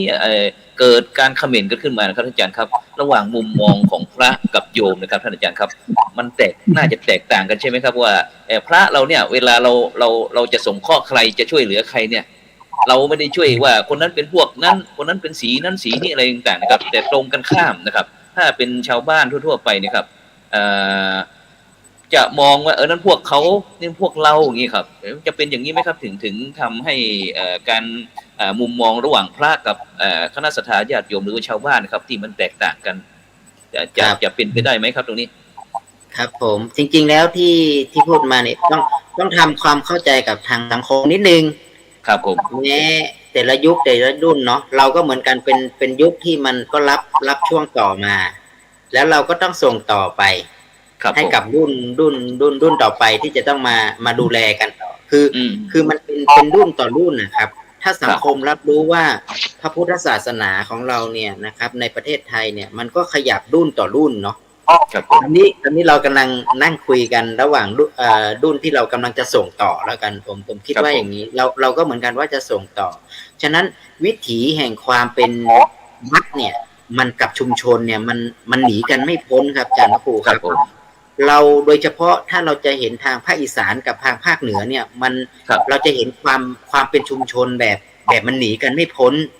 นะครับถ้าเกิดเหตุการณ์อะไรทุกอย่างนะครับสิ่งที่สำคัญที่สุดคือวัดคือสถานที่ที่จะต้องเคลียร์ปัญหาเป็นสถานที่ที่จะต้องเอามาคุยกันแล้วหาทางออกร่วมกันวิถีแห่งเก่าๆที่เราเคยทำมันเป็นแบบนั้นนะครับแล้วถ้าเกิดเรามีอะไรที่มันตัดสินกันไม่ได้เราก็ต้องเข้ามาที่วัดอาศัยวัดเป็นสิ่งที่ไกลเกลี่ยทีนี้พอมันเกิดเหตุอย่างนี้ขึ้นมาปุ๊บเนี่ยครับนะครับถามว่าบริเวณวัดเนี่ยเวลาวัดนะครับพระสงฆ์ก็มีหน้าที่ที่จะต้องดูแลฆราวาสญาติโยมทั้งหมดที่เข้ามาในพื้นที่ของวัดในฐานะที่ท่านเป็นผู้ดูแลในพื้นที่ฉะนั้นจะไม่ว่าจะไปตรวจ ATK หรือแม้กระทั่งจะตรวจหรือจะขออะไรต่างทุกอย่างเนี่ยมันเป็นสิทธิ์ชอบธรรมนะผมว่าเพราะว่าสุดท้ายมันอยู่ที่เจตนาในการที่จะเพื่อให้ญาติโยมพอเข้ามาปุ๊บญาติโยมก็จะได้ปลอดคล้ายๆว่าไม่ได้ปลอดภัยอย่างเดียวแต่รู้สึกสบายใจที่เข้ามาตอนนี้ผมกำลังมองว่าเรากำลังมองในการแยกระหว่างชุมชนนั้นชุมชนนี้สีนั้นสีนี้มันจึงมองไม่เห็นความเป็นของชุมชนพุทธที่เกิดขึ้นทุกทีผมก็คิดว่าวันนี้สังคมเรากำลังเข้าใจอัตราตัวตนตัวเองเยอะมากนะครับพอเกิดอะไรปุ๊บก็พยายามที่จะคิดว่ามันเป็นส่วนคนนั้นเป็นต้นเหตุอะไรต่างหรือมันก็จะโพกันในลักษณะว่าเอ๊ะทำไมพระต้องเป็นแบบนี้สิพระมาทำอย่างนี้ได้ไงนะครับเราก็บอกถ้าพระต้องอยู่แบบนี้พระต้องครบอย่างนี้พระต้องรูปแบบนี้แต่เราไม่เคยที่จะสร้างพระที่เราอยากเป็นในชุมชนเรา ครับ เราไม่ได้ร่วมกันสร้างอ่ะเราไม่ได้ร่วมกันปลูกเสกพระที่อยากเป็นน่ะ แต่เราก็อย่าบอกให้ความคาดหวังของชุมชนคืออยากให้ท่านเป็นอย่างนี้เป็นอย่างนี้นี้ถามว่าไปบวชไหมไม่เอา แต่เรามีความคาดหวังว่าจะต้องเป็นแบบนี้แบบนี้แบบนี้พระต้องสมบูรณ์แบบนี้เลยนะมันเป็นพระที่ต้องกราบต้องไหว้ถ้าผมจะไหว้พระต้องเป็นแบบนี้ ถามว่าคุณไปบวชไหมไม่เอาก็แปลกใจว่าทำไมคาดหวังมันความคาดหวังในที่เป็นความฝันแบบไม่มีความเป็นจริงอ่ะคุณก็ไม่ควรที่จะคาดหวังในสังคมแบบนั้นแต่ทีนี้ถ้าเกิดว่าเราเข้าใจวิถีแห่งความเป็นบริบทของชุมชนเนี่ยผมคิดว่าพระที่อยู่ในวัดคือลูกหลานของชุมชนหลักคิดที่เราพระนักพัฒนาเราคิดว่าเมื่อไหร่ก็ตามที่เราออกมาช่วยเหลือชุมชนออกมามีส่วนร่วมให้กับชุมชนมีปากมีเสียงเวลาชุมชนเดือดร้อนเราเข้ามาเป็นผู้นำเราสามารถที่จะอยู่กับชุมชนได้แล้วชุมชนก็จะออกมาปกป้องเราเองอันนี้เรามีความคิดอย่างนี้แล้วก็เราคิดว่ากลไกบางอย่างเนี่ยนะครับที่มันไม่ได้เอื้อต่อชุมชนหรือมันไม่ได้เกิดประโยชน์กับชุมชนเราก็ไม่รับเราก็มีสิทธิ์นะเราก็มีสิทธิ์ที่จะไม่รับหรือรับในสิ่งที่คุณขยับมาแต่ถ้าเกิดว่าชุมชนเห็นว่าสิ่งนี้มันมีประโยชน์กับเรานะเราก็รับผมคิดว่าเป็นกระแสที่เรากำลังพูดถึงว่าเมื่อพระในพื้นที่ที่ลุกขึ้นมาทำนะครับแต่ทางภาคเหนือนะอาจารย์ถ้าทางเชียงใหม่มาทำอย่างนี้ไม่มีปัญหาเลยไม่มีใครมาออกข่าวด้วยซ้ำว่าพระเข้ามาทำอย่างนี้ดีอย่างเงี้ยนะครับเพราะว่าพื้นที่ของเรานี่เป็นพื้นอย่างนี้แต่เพราะว่าพอไปอีกจังหวัดหนึ่งอาจารย์ก็มีกระแสว่าไม่ได้เหมือนเดียวกันเลยทำไมพระกีฬานุปถากทำไมไปอยู่ที่ภาคอีสานกับภาคเหนือเยอะที่สุดก็บริบทของชุมชนเขาดูแลกันแบบนี้แต่ถ้าเกิดว่าไปทางภาคกลางก็อาจจะความห่างกันระหว่างชุมชนอาจจะไม่จำเป็นก็ได้อย่างเงี้ยครับเราเข้าใจบริบทในพื้นที่ดังนั้นเนี่ยผมคิดว่าถ้าเราจะพูดถึงเรื่องของปัญหาในชุมชนหรืออะไรต่างๆเนี่ยผมคิดว่ามันเทียบกันไม่ได้แต่ถ้ามิติกลับมามองที่มุมก็คือว่าเราเนี่ยไม่ได้อยู่ตลอดชีวิตนะเราเป็นเพียงผู้อยู่แป๊บหนึ่งแล้วเราก็จะส่งต่อให้กับรุ่นต่อไปอย่างผมอย่างอาจารย์สาธิตเนี่ยเราก็ต้องสร้างรุ่นใหม่แล้วครับรุ่นที่เขาจะต้องมาอยู่แล้วก็ต่อไปนี่รุ่นนั่งต่อไปเนี่ยอย่างตอนนี้ตุดงยุทธกำลังสร้างรุ่นผมเขามาเนี่ยไม่แน่ใจต่อไปตุดงเขาอาจจะไปก่อนตุดงเมื่อไหร่แล้วก็ต้องสร้างเยาวชนอย่างนี้ต่อไปครับฉะนั้นอย่าไปยึดติดว่าเราจะต้องอย่างนี้ทุกคนจะต้องเป็นแบบนี้ไม่ใช่เราต้องเปิดใจกว้างรองรับว่าตอนนี้มันเปลี่ยนไปเด็กบางคนไม่ได้สนใจเรื่องที่จะความถูกความผิดมากเกินไปนะครับแต่เขาสนใจว่าเขามีความเข้าใจว่าสิ่งที่เขาองค์ความรู้นั่นต่างหากสิ่งเขาที่ตัดสินใจได้เขามีสติมีปัญญามีความรู้ที่จะตัดสินใจได้ฉะนั้นเขาไม่ได้เชื่ออะไรง่ายๆครับผมคิดว่าอย่างนี้ผมก็ได้มองว่าแบบนี้นะครับมันมีกระแสข่าวออกมาปุ๊บมันทำให้เราเข้าใจวิถีแห่งสังคมมากขึ้นนะครับแล้วผมว่าไม่น่าจะเป็นปัญหาแล้วไม่ผิดด้วยครับตอนนี้ท่านอาจารย์ตอนนี้เนี่ยผมทำเรื่องของใบประกอบวิชาชีพให้กับพระนะครับใบประกอบวิชาผู้ช่วยพยาบาลให้กับพระกีฬานุปถากอาจารย์ที่สาธุครับเวลาเราสร้างพระขึ้นมาให้พระได้ทำงานเนี่ยนะครับเราก็ต้องมีใบรับรองด้วยว่าเขามีคุณสมบัติไม่ว่าจะเอาเวลาเขาไปทำงานบางทีก็มีครับมีคนไม่ชอบไปทำเรื่องนี้หมายว่าไปแจ้งไปอะไรต่างเนี่ยเขาก็จะมีปัญหาฉะนั้นเนี่ยเราก็ต้องรับรองว่าเขามีคุณสมบัติเขาอยู่ในวัดเขาก็สามารถมีความรู้ดูแลได้ลาสิขาออกไปก็สามารถไปประกอบวิชาชีพในลักษณะของการช่วยเหลือคนในชุมชนสังคมต่อไปได้ผมคิดว่ามันเป็นการหล่อหลอมแล้วก็ออกไปสู่สังคมนะครับก็ทำได้หมดครับผมคิดว่าไม่น่าจะมีปัญหาเรื่องของการนิเตเพียงแค่ขออย่างเดียวนะครับขอเราอย่าไปแคบใจแคบเกินไปนะครับให้เรียนรู้โลกให้มันนั่นไปผมคิดว่าอะไรที่มันสามารถขยับและทำให้ความยั่งยืนนะครับเอาประโยชน์ของความยั่งยืนแล้วก็ส่งต่อเนี่ยผมคิดว่าเป็นเรื่องสำคัญครับอาจารย์ครับครับสาธุครับซึ่งท่านอาจารย์ดร.วิสิทธิ์นะครับอิตวิสิทโธนะครับท่านอาจารย์ก็บอกว่าวัดเนี่ยเป็นสมบัติเป็นส่วนรวมของชุมชนนะครับคือว่าเป็นกองสมบัติอันยิ่งใหญ่ครับที่บรรดาพุทธศาสนิกชนนั้น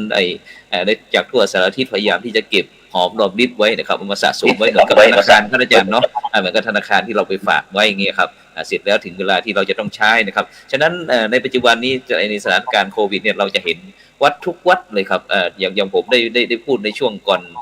เทศกาลมหาสงกรานต์ก็บอกว่าถ้าหลังจากสงกรานต์เลยวันที่15เป็นต้นไปถึงวันที่18วัดทุกวัดจะต้องเตรียมสถานที่รองรับผู้ที่ได้รับผลกระทบโควิดนะครับซึ่งที่แพร่เราก็ได้จัดสถานที่เพราะนึกถึงที่ท่านอาจารย์พระครูโพธิวีรคุณครับที่เอาวัดท่านเป็นสถานที่พยาบาลเป็นต้นนะครับฉะนั้น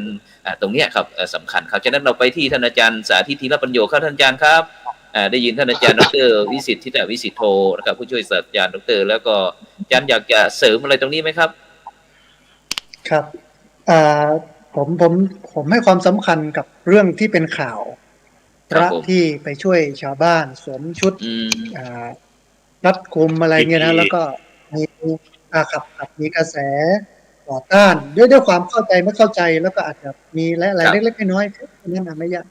คือผมมองเบื้องลึกของเรื่องนี้มันเป็นเรื่องของชาวบ้านหรือคนทำงานทั่วไปมักจะถามเสมอว่ามันเป็นกิจของสงฆ์ไหมคำนี้นะฮะเป็นคำใหญ่เป็นคำหลักที่มาตัดทอนการสร้างสรรค์ในเชิงพุทธของพระนะฮะถ้าเรามองว่าสิ่งที่ท่านทำเนี่ยเป็นกิจของสงฆ์ไหมถ้าตามมุมมองของเราเนี่ยใช่เลยเป็นกิจของสงฆ์ท่านทำอย่างนั้นถูกต้องท่านทำอย่างนั้นน่าอนุโมทนาแต่ทีเนี้ยคฤหัสถ์ญาติโยมทั่วไปอาจจะไม่มองอย่างเราอาจจะมองได้มิติอื่นเงื่อนอื่นนะแต่ถ้ามองแบบพุทธเนี่ยใช่เลยทำไมต้องบอกว่าใช่เลยครับพระพุทธศาสนาเนี่ยสอน2เรื่องนะสอนเรื่องทุกข์และความดับทุกข์และความดับทุกข์มันก็มี2อย่างทุกข์กายและทุกข์ใจทุกข์กายนี่ก็เป็นเรื่องท้องเรื่องกินเรื่องหิวเรื่องอะไรยังไงต่อไม่อะไรทุกข์ใจก็เป็นเรื่องของวิปัสสนาซึ่ง2อย่างนี้มันก็สามารถทำคู่กันไปด้วยกันได้แต่ปัญหาคือบางคนเนี่ยท้องมันหิวมันเป็นหนี้อยู่มันเป็นปัญหาอยู่จะเอาเงินที่ไหนส่งลูกไปเรียนวันพรุ่งนี้จะเอาเงินที่ไหนไปชำระหนี้จะเอาข้าวที่ไหนมากินจะกินข้าวกับอะไรนี่เป็นปัญหาใหญ่ของเขาแล้วนะซึ่งคนจนเนี่ยก็เป็นคนที่มีทุกข์ทางกายเยอะกว่าคนรวยนะฮะคนรวยเองเขาก็พร้อมเขาก็เข้าสำนักปฏิบัติธรรมไปเดินจงกรมนั่งสมาธิไปก็จบกันไปแต่อย่าลืมว่าประเทศนี้คนจนมากกว่าคนรวยนะครับคนจนมากกว่าคนรวยเพราะนั้นที่พระคุณเจ้าทำเนี่ยท่านก็พยายามจะดับทุกข์ทางกายของชาวบ้านนั่นแหละซึ่งเป็นสิทธิ์หรือเป็นสิ่งที่พระสงฆ์สามารถทำได้ไม่ใช่ว่าไม่ทำได้เพราะฉะนั้นวันนี้ญาติโยมก็ต้องมองให้ลึกครับนึกให้ไกลแล้วทำใจให้กว้างว่าพระสงฆ์ที่มาทำอยู่ในวันนี้ไม่ใช่ว่ามาทำสิ่งใหม่นะครับแต่ทำในสิ่งที่พระรุ่นก่อนๆเขาทำกันอยู่แต่ว่ามันเปลี่ยนยุคเปลี่ยนสมัยเท่านั้นเองแล้วก็เป็นสิ่งที่สามารถทำได้มันไม่ขัดกับศีลไม่ขัดกับหลักธรรมวินัยข้อไหนยังไงนะฮะที่จริงต้องอนุโมทนากันแต่ว่าระยะผมเข้าใจว่าเริ่มเข้าใจนะแล้วก็มีการปรับกระบวนการใหม่ละอย่างที่ของผมเนี่ยญาติโยมส่วนหนึ่งนะเข้าใจในสิ่งที่ผมทำส่วนหนึ่งก็บอกว่าไปทำอย่างนั้นทำไมเขาไม่เคยเห็นพระที่มาทำแบบนี้อย่างอีสานเนี่ยอาจจะมีเยอะคือมีพระนักพัฒนาเยอะบทบาทหน้าที่ที่พระทำออกมาหลายอย่างหลายเรื่องก็เป็นชาวบ้านก็ขานรับแล้วก็ร่วมอนุโมทนาร่วมสนับสนุนแต่มันจะมีอย่างภาคกลางที่พูดยากมากภาคกลางที่พูดยากมากเพราะภาคกลางนี่ขยับด้านการพัฒนาสังคมในเชิงนี้ไม่ได้เหมือนกับงานสาธารณสงเคราะห์ของคณะสงฆ์ซึ่งเมื่อก่อนนั้นก็เป็นเพียงการไปช่วยเรื่องของภัยพิบัติน้ำท่วมไฟไหม้แล้วก็ช่วยผู้พิการแค่นี้ฮะงานสาธารณสงเคราะห์อยู่แค่นี้แต่พอเรามากระจายงานสาธารณสงเคราะห์หรือไปคลี่งานสาธารณสงเคราะห์ออกเนี่ยมันไปถึงการดูแลทรัพยากรธรรมชาติสิ่งแวดล้อมเรื่องเศรษฐกิจพอเพียงเรื่องอะไรต่อมีอะไรเยอะพระสงฆ์นักพัฒนาที่ทำอยู่แต่ละพื้นที่เป็นตัวเล็กตัวน้อยก็เลยถูกบรรจุเข้าไปในงานสาธารณสงเคราะห์ด้วยคณะสงฆ์ก็เลยรับรองไปโดยปริยายเห็นไหมฮะเพราะฉะนั้นญาติโยมที่ฟังอยู่ก็ดีเนาะก็ต้องทำความเข้าใจแบบมองให้ลึกนึกให้ไกลทำใจให้กว้างว่าพุทธศาสนาเราสอนอยู่2เรื่องทุกข์แล้วก็ทุกข์ทางกายทุกข์ทางใจดับทุกข์ทางกายและดับทุกข์ทางใจพระที่ทำงานด้านนี้อยู่เนี่ยก็พยายามจะดับทุกข์ทางใจแต่วันดีคืนดีนะวันสำคัญทางด้านศาสนาท่านก็พาเราดับทุกข์ทางใจนะปฏิบัติธรรมแต่ว่าการปฏิบัติธรรมนั้นมันไม่ใช่จะเป็นเฉพาะหลับตาแล้วนั่งสมาธิอยู่ในห้องสี่เหลี่ยม อยู่ในศาลาอยู่ในการปฏิบัติ แต่ว่ามันอยู่ในชีวิตประจำวันเราอ่ะยืนเดินนั่งนอนกินดื่มทำพูดคิดเหมือนที่ในมหาสติปัฏฐานครับในพระไตรปิฎกครับเล่มที่10 หน้า 309ทีฆนิกายมหาวรรคมหาสติปัฏฐานสูตรท่านบอก เดินก็รู้ตัวนั่งก็รู้ตัวนอนก็รู้ตัวทีฆะเดินชาคัดฉันโตวาคัดฉามิติปชานติเมื่อเดินอยู่ก็รู้ว่าเดินอยู่ไม่หลับตานะครับคือถ้าเราทำไปด้วยความมีสติเนี่ยก็เหมือนกับการที่เราได้ปฏิบัติทำไปด้วยพระถ้าท่านทำแบบไม่ผิดวินัยไม่ผิดศีลทำแบบฉบับของพระแล้วไปช่วยเหลือชาวบ้านโดยมีสติสัมปชัญญะเนี่ยท่านก็ได้ปฏิบัติธรรมไปด้วยในตัวอยากจะเปิดมุมมองของญาติโยมว่าการปฏิบัติธรรมมันไม่ใช่นั่งสมาธิอยู่ในศาลาอยู่ในห้องอยู่ในอิริยาบถการเดินจงกรมนั่งสมาธิเท่านั้นแต่มันอยู่ที่การเคลื่อนไหวแล้วเป็นประโยชน์เป็นประโยชน์ตนและเป็นประโยชน์ผู้อื่นไม่ผิดธรรมวินัยอันนี้คือพระพุทธศาสนาครับครับผมครับอย่างนั้นไปที่ตรุงยุทธครับผมตรุงยุทธครับเมื่อกี้หัวข้อเราเห็นตรุงง่วงแล้วครับยังไม่ง่วงครับผมกำลังหลายข่าวแล้วมันทำไมมืดจังครับผมที่ปังพอดีผมไม่ได้เปิดไฟครับโอ้เป็นคนสว่างมาสว่างไปสิครับครับมืดมาแล้วสว่างไปโอ้ครับผมตรุงครับอยากจะถามว่าปีใหม่เนี่ยเมื่อพวกเราได้คุยกันแล้วนะครับได้อันนี้ที่เรากลับมาที่หัวข้อปีใหม่นะครับเปลี่ยนอะไรดีครับหลังจากที่เราได้ถกปัญหากันแล้วทีนี้ขึ้นปีใหม่ละหรือว่าสงกรานต์ละเราจะมาเปลี่ยนอะไรกันดีครับวิธีคิดหรือว่าเดี๋ยวผมเอาตะกี้เรื่องตะกี้นิดนึงครับได้ครับได้ครับนิมนต์ฟ้าที่หนองพอกเป็นข่าวเรื่องATKเรื่องอะไรนั่นนะผมชอบครับผมชอบใจเห็นพระทำงานแล้วก็มีคนร้องเรียนผมชอบแต่ว่าผมอยากจะเห็นในสิ่งที่ชอบหรือไม่ใช่ชอบถูกร้องเรียนนะครับอยากจะเห็นว่าคณะสงฆ์เราเนี่ยจะตอบอะไรกับสังคมกับผู้ร้องเรียนเนี่ยอย่างที่หนองพอกที่ร้อยเอ็ดอย่างเจ้าคุณโพเขาก็ออกไปรับรองว่าพระทำแบบนี้ถูกทำแบบนี้ใช้ได้ทำได้สามารถทำได้อะไรแบบนี้อยากจะเห็นคณะสงฆ์ปรับเปลี่ยนแล้วก็เห็นมาสนับสนุนมาไม่ใช่ว่าไปคอยตามข่าวว่าหมอรพสตร้องเรียนปุ๊บก็เต้นไปกับรพสตกับคุณหมอคุณหมาอะไรนั่นแล้วก็ไปเล่นงานพระด้วยกันอะไรเนี่ยแต่ที่ร้อยเอ็ดเนี่ยเห็นออกมาให้กำลังใจพระว่าเป็นสิ่งที่ถูกต้องซึ่งจะเป็นบรรทัดฐานให้กับพระรูปต่อไปหรือพระรุ่นใหม่ที่อยากจะทำงานเพื่อสังคมครับผมอย่างกรณีที่นครศรีเนี่ยกลับไปตำหนิพระที่เปิดเผยความจริงอะไรบางสิ่งบางอย่างอันนี้ก็เป็นสิ่งที่มองเห็นอะไรบางสิ่งบางอย่างในคณะสงฆ์ผู้ปกครองหรือว่าพระผู้ใหญ่เหมือนว่ากูจะทำดีแท้ๆกับถูกตำหนิกับถูกไล่ออกวัดอะไรประมาณนี้ซึ่งมันก็ทุกอย่างเนี่ยถ้าออกมาทำแบบนี้ปุ๊บเนี่ยถ้าคณะสงฆ์เราหรือพระผู้ใหญ่ให้กำลังใจเรื่องอะไรกันมันจะเป็นบรรทัดฐานให้กับพระรุ่นต่อไปที่อยากจะทำอย่างที่แพร่ที่วังชิ้นหรือว่าหลายๆอำเภอแต่กรณีผมนี่เป็นกรณีถูกร้องเรียนเยอะที่สุดหลายเรื่องทำสายทำเหมืองเข้าป่าเข้าห้วยหรือว่าจะไปม็อบไปนู่นไปนี่ก็ถูกจับตามองหมดอะแต่ว่าตอนหลังๆมานี่ความเคลื่อนไหวในคณะสงฆ์อย่างจังหวัดแพร่เนี่ยก็นายกเรียกว่าพระจำนวนมากกล้าออกมาอย่างที่ในเมืองวัดศรีบุญเรืองเนี่ยอาจารย์สุภชัยนี่ศพตายโควิดทุกศพอาจารย์สุภชัยเป็นคนเผาหมดวัดอื่นไม่กล้ามาวัดอื่นไม่กล้ามาเพราะครูอะไรก็ไม่กล้าไปงานแบบนี้ก็มีแต่พระติงตองหรือพระบ้าๆอยู่แถวในเมืองนั่น 2-3 รูปที่ไปงานแบบนี้ครับซึ่งก็ญาติโยมก็ชอบไม่ใช่ไม่ชอบนะชอบเพราะมันไม่มีแล้วเหลืออยู่ 2-3 รูปเท่านั้นแหละ 3-4 รูป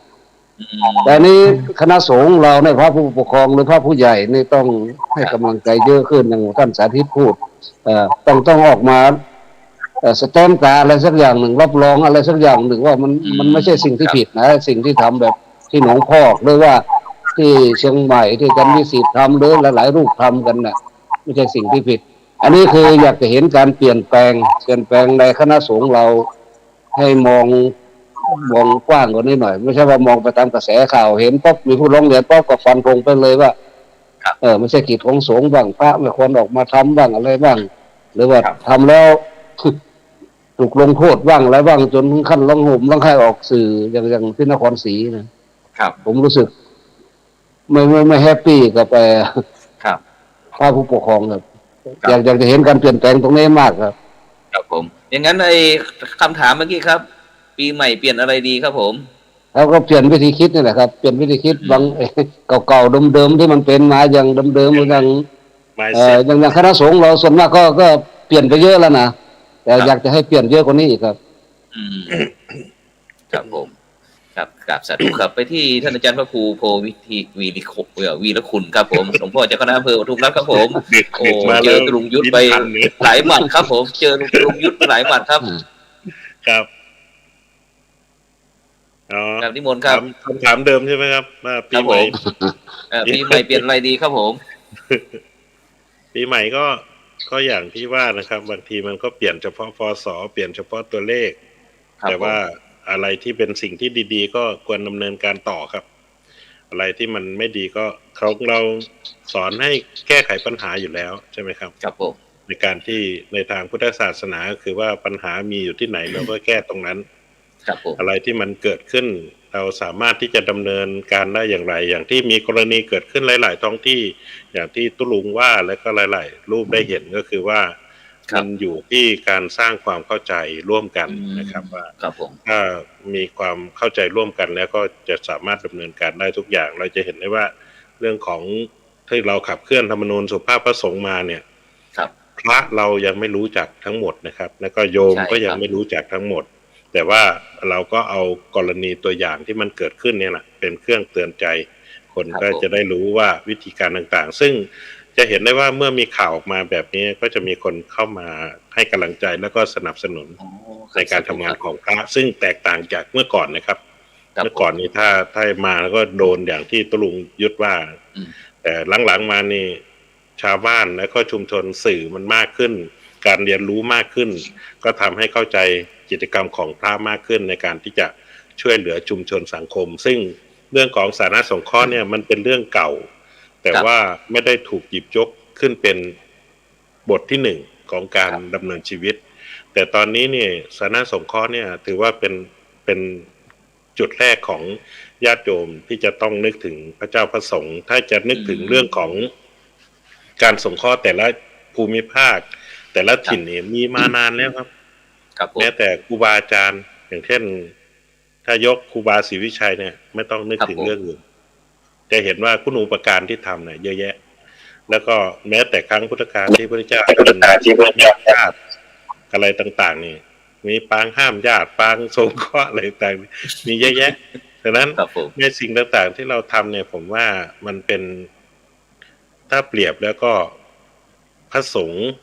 หรือพระพุทธศาสนาก็เหมือนกับแสงแดดเนี่ยครับแสงแดดแสงตะวันสามารถที่จะสาดส่องไปให้ความอบอุ่นให้กับทุกอนูในพื้นที่ของโลกนี้นะครับเพราะนั้นในสิ่งต่างๆที่เราทำนี่ก็ช่วยกันคนละที่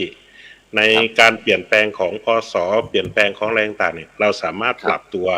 ให้อยู่กับสถานะหรือสถานการณ์นั้นได้หรือไม่ปัญหาก็เกิดขึ้นโรคภัยก็เกิดขึ้นอย่างอาจารย์ดร.ว่าเราเจอโรคนี้แล้วก็ปรับมาไม่ว่าจะเป็นเรื่องซาเรื่องโควิดเรื่องโรคหาไข้หวัดนกไข้ขี้หนูอะไรต่างๆนี่เยอะแยะเราเจอมาหมดนะครับแต่ว่าในการปรับตัวในการปรับวิถีชีวิตในการใช้ชีวิตเนี่ยต้องมีสตินะครับมีสติมีธรรมะกำกับฉะนั้นเมื่อเรามีสติมีธรรมะกำกับอย่างที่พระอาจารย์สาธิตว่าก็คือว่าเราก็จะสามารถปรับวิธีการแนวความคิดการเป็นอยู่ให้มันเข้ากับสถานการณ์ณปัจจุบันได้ด้วยความสุขครับผมครับสาธุครับผมไปที่ท่านอาจารย์ดร.วิสิทธิ์นะครับนิตาวิสิทธิ์โทนะครับผู้ช่วยศาสตราจารย์นะครับท่านอาจารย์ครับได้เมื่อได้ยินแล้วนะครับคำถามเดิมครับในแนวทางความคิดเห็นของท่านอาจารย์ครับปีใหม่เปลี่ยนอะไรดีครับผมครับยาอินเทอร์เน็ตจริงๆแล้วผมมองว่าอย่างนี้ครับอาจารย์ครับ มันอาจจะมีการคือ คือต้องยอมรับว่ากลไกคณะสงฆ์เราก็นะครับ ผมว่าตอนนี้เนี่ยเราเริ่มปรับมาเยอะเลยนะครับ สังคมเริ่มเข้าใจบริบทของพระเยอะมากนะครับ แล้วผมก็มองว่าแต่ก่อนที่ผ่านมานี่เราทำแบบนี้ไม่ได้เลยนะครับ ตอนนี้แม้กระทั่งคณะสงฆ์แม้กระทั่งกลไกของคณะสงฆ์ก็พยายามที่จะมีบทบาทมากขึ้นนะครับ แต่ทั้งนี้ทั้งนั้นเนี่ยผมคิดว่ามันถ้าเราให้โอกาส ผมคิดว่าขอโอกาสให้กับพระที่เข้ามาทำงานในมิติอย่างเนี้ยนะครับ โดยเฉพาะที่ผมบอกว่ามันเป็นช่วงส่งผ่านเนาะอนาคตเป็นยังไงก็คือมันต้องอยู่กับรุ่นต่อไปอ่ะฉะนั้นเราก็ต้องเชื่อว่ารุ่นต่อไปเนี่ยเขาจะอยู่รักษาพระธรรมวินัยให้ได้ แล้วก็เขาจะอยู่และให้พระศาสนาเนี่ยนะครับให้ยั่งยืนในการสืบทอดต่อไปเนี่ยผมคิดว่ามิติอันหนึ่งที่ผมอยากว่าตอนนี้เนี่ยเราขาดครับเหมือนกับที่ทุกลุงพูดว่าล่ะเราขาดว่าผู้ที่เห็นความสำคัญเรื่องนี้แล้วถ้าเกิดเราออกมาแล้วก็ให้กำลังใจเนี่ยครับอย่างน้อยๆเราออกมาให้คำตอบกับสังคมซึ่งพระหนุ่มเนนน้อยที่ทำงานไปเนี่ยท่านก็จะได้มีกำลังใจในการลุกขึ้นมาทำสุดท้ายมันคือการปกป้องคณะสงฆ์ภาพรวมครับแต่ทีนี้พอเรามีเหตุการณ์ใดต่างๆเกิดขึ้นปุ๊บเนี่ยเราก็พยายามว่าเราใช้เหมือนกับพรบคณะสงฆ์ก็จริงนะครับผมคิดว่าพรบคณะสงฆ์เนี่ยเราไม่ได้ทำพระเราไม่ได้คิดจะทำกันใช่ไหมครับเราไม่ได้มีส่วนร่วมเหมือนกับธรรมนูญสุขภาพพระสงฆ์แห่งชาติเราไม่มีส่วนร่วมอะไรเลยแต่ใช้กลไกของทางโลกนะครับใช้กลไกของทางโลกมาบังคับว่าจะต้องปฏิบัติตามนี่นะพระสังฆาธิการระดับเจ้าอาวาสก็ถ้าเจ้าอาวาสต้องปฏิบัติตามเจ้าคณะตำบลอำเภอนะอย่างเงี้ยครับมันถูกสั่งการมาอย่างนี้พอมันถูกสั่งการมาอย่างนี้ปุ๊บเนี่ยพออ้างกฎหมายปุ๊บเนี่ยก็ถือต้องไปอ้างที่พรบถ้าพระรูปไหนที่ไม่ได้อยู่ในนั้นนะครับไปตีแม้กระทั่งว่าพรบคณะสงฆ์เวลาที่มันมีปัญหาขึ้นมาปุ๊บเนี่ยมันก็มีข้าสำนักพุทธศาสนาที่บอกว่าสนองงานคณะสงฆ์เป็นผู้มาอ่านคำสั่งให้ฟังอ่านคำสั่งให้ฟังใช่ไหมครับแล้วก็ยอมรับสุดท้ายเราก็คือคณะสงฆ์ก็ลงมติว่าโอเคตามนี้นะครับแต่เราไม่เคยเอาพรบมาคุยกันเลยไม่เคยว่าสิ่งนี้มันเพื่อประโยชน์กับการความยั่งยืนของพระศาสนาจริงไหมมันเป็นประโยชน์ต่อพื้นที่ต่อพระสงฆ์ไหมแล้วกลไกระหว่างภาคเนี่ยครับเราคิดว่าเราจะใช้ระบบอย่างเดียวกันไม่ได้วิถีชีวิตผมคิดว่าประเพณีวัฒนธรรมจารีตนะครับพวกนี้จะต้องพระธรรมวินัยเนี่ยอะไรที่มันเอื้อต่อกันไม่ใช่เพียงแค่พรบคณะสงฆ์อย่างเดียว ถ้าเราไปมุ่งกับพรบคณะสงฆ์เวลาพระทำอะไรเนี่ยไม่กล้าออกมาเพราะอะไรครับเพราะว่าเราติดตรงพรบคณะสงฆ์บอกว่ามันไม่ใช่กิจสุดท้ายไม่มีพระมานั่งพูดนะครับว่าผิดหรือถูกผมเห็นแค่โฆษกที่เป็นฆราวาสมานั่งแถลงการนี่คือจบแล้วสุดท้ายครับสั่งการออกมาปุ๊บทุกอย่างต้องรับปฏิบัตินะครับผมเห็นมีมติบางอย่างเข้ามาก็คือทุกคนก็รับทราบแต่ไม่แล้วรับทราบแล้วทำยังไงครับจะแก้ไขปัญหายังไงเช่นมีกรณีพิพาทกันเกิดขึ้นอย่างเงี้ยครับเช่นมีพระรุ่นนี้เอาไปยุ่งกับการเมืองออกมาปุ๊บก็มีมติเขาทราบให้ลาสิกขาไปอยู่ตรงไหนไม่ได้คือสุดท้ายแล้วเราถามว่าจะมีพระรูปไหนที่จะออกมาปกป้องภาพรวมล่ะครับอันนี้เนี่ยผมคิดว่าผมเข้าใจกับกลุ่มที่อยากจะทำงานผมว่ามีเยอะมากพระสงฆ์ที่มีเยอะที่จะออกจากทำงานผมจึงบอกว่าเป็นโอกาสดีมากที่มันมีการปฏิรูปกิจการพระพุทธศาสนามันมีงานสาธารณสงเคราะห์นะครับมันมีงานออกมาอย่างเนี้ยอย่างท่านอาจารย์สาธิตทำหรือทุลุงยุทธทำนะครับเป็นงานสาธารณสงเคราะห์พอมีงานของฝ่ายที่แยกออกมาเป็นฝ่ายสาธารณสงเคราะห์ออกมาปุ๊บรู้สึกมีพื้นที่สำหรับให้เราหายใจให้กับพระที่อยู่กับชุมชนได้มีโอกาสนี่เป็นหนึ่งในพันธกิจนะอย่างเงี้ยครับหมู่บ้านศีล 5อย่างเงี้ยท่านอาจารย์คือทุกอย่างเนี่ยมันเหมือนกับมันเริ่มปรับผมคิดว่ามันเป็นทิศทางที่ดีนะครับเป็นทิศทางที่ดีทั้งนี้ทั้งนั้นพระสงฆ์เราต้องที่ผมบอกว่ากลไกที่สำคัญที่สุดคือพระสงฆ์ต้องมีศักยภาพพระสงฆ์ต้องมีศักยภาพสามารถที่จะมีความไม่ใช่เพียงแค่ความรู้ในเรื่องของอันนั้นพระธรรมวินัยอย่างเดียวนะครับต้องมีความรู้เรื่องทางโลกเรื่องกฎหมายเรื่องอะไรต่างๆที่เข้ามาเพื่อที่จะอะไรครับเพื่อที่จะเป็นผู้นำได้ นะครับ ผู้นำต่อไปเนี่ยมันต้องเป็นแบบนี้ ถ้าอย่างนั้นพระสงฆ์เราจะเป็นผู้นำในเชิงที่ตามญาติโยมละนะครับไม่ใช่เอาทางธรรมนำทางโลกละแต่มันจะเอาทางโลกมานำทางธรรมนะครับระบบปกครองแบบนี้เนี่ยผมคิดว่ามันเป็นระบบปกครองดิ่งอย่างนี้ครับมันล้มก็ล้มไปผมในฐานะที่เป็นพระสงฆ์รูปหนึ่งที่เห็นการทำงานเนี่ยผมก็คิดว่าเราควรที่จะมีการให้กำลังใจแล้วคนที่จะมีออกคำสั่งอย่างชัดเจนนะครับว่าเราทำได้กรอบขนาดไหนทำไม่ได้กรอบขนาดไหนการดูแลตรงนี้บางครั้งเรามีคำพิพากษ์กันเกิดขึ้นพระสงฆ์นักพัฒนารักษาป่าไม้แต่ว่าถามว่ามันผิดนะเราถามว่ามันผิดข้อไหนผิดพระธรรมวินัยก็ตอบไม่ได้แต่บอกว่ามันผิดมันไม่ใช่กิจของสงฆ์อะไรคือกิจของสงฆ์ก็ตอบไม่ได้อีกอย่างเงี้ยครับมันเหมือนกับ มันก็ไม่รู้จะไปพึ่งใครที่ไหนได้นะครับพรบคณะสงฆ์ก็ไม่ได้เอื้อต่อความอยู่ของเราจริงๆผมคิดว่าบางอย่างเนี่ยครับถ้าเกิดทำไปแล้วกฎหมายไม่รับรองเราก็ทำกฎหมายให้รับรองสิครับให้มันถูกต้องซะนะครับแบบอันหนึ่งที่มันไม่ใช่กิจแต่มันเป็นประโยชน์จริงเราก็รับรองทำกฎหมายจากพรบคณะสงฆ์ปรับให้มันเหมาะแล้วก็รับรองไปว่าสิ่งนี้เป็นสิ่งที่คนนั้นมันแค่นี้ครับมันไม่ยากอะไรเลยผมคิดว่ามันสามารถทำได้แล้วเวลาเราประชุมมหาเถรสมาคมแต่ละครั้งเราออกกฎหมายเรามีคำอะไรที่มันเป็นประโยชน์ครับเอาออกเลยนะครับแต่ตอนนี้เราพิจารณาที่เป็นประโยชน์ได้ไปต่างประเทศใช่ไหมครับพิจารณาได้อะไรนะวันนี้จะสมณศักดิ์ตั้งตรงนั้นแล้วออกไปตรงนี้อะไรพวกนี้เราก็จะมีวาระเดิมๆแบบนี้เต็มไปหมดแต่ทำไมเราไม่คุยเรื่องวาระฝ่ายสนสงเคราะห์ทำอะไรลงไปบ้างฝ่ายเผยแผ่ทำอะไรบ้างฝ่ายนี้ไปถึงไหนแล้วมันต้องขยับอะไรมันต้องมีกลไกมีกฎหมายอะไรที่จะต้องมาขยับอย่างเงี้ยผมอยากให้สังคมสงฆ์เป็นแบบนี้ครับครับสาธุครับผมไม่รู้ว่าผมจะมีโอกาสได้อยู่แต่ที่เนี่ยในฐานะที่ผมคิดว่ามันตรงเนี้ยมันเป็นโอกาสที่เราจะสื่อสารได้อันนี้พูดในโดยกลไกของคณะสงฆ์นะครับทั้งหมดทั้งมวลผมคิดว่าเราได้มาทำงานเรื่องมิติทางสุขภาพเรื่องอะไรต่างๆผมเริ่มเห็นชัดเจนว่าจริงๆแล้วกลไกของคณะสงฆ์นี่เขาเปิดกว้างมากนะครับพระมหาเถระได้ยินดีมากเลยนะครับทำไปอันนี้ทำไป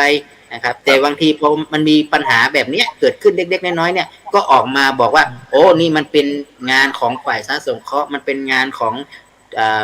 ที่เราจะต้องช่วยกันเพียงแค่นี้ครับสังคมก็จะหยุดปุ๊บไม่มีอะไรเพิ่มเติมเลยครับแต่ถ้าคุณปล่อยให้คารวะไปคุยกันเองเหลือเวลานิดนึงมันไม่จบครับผมแล้วมันก็จะเวลานิดนึงให้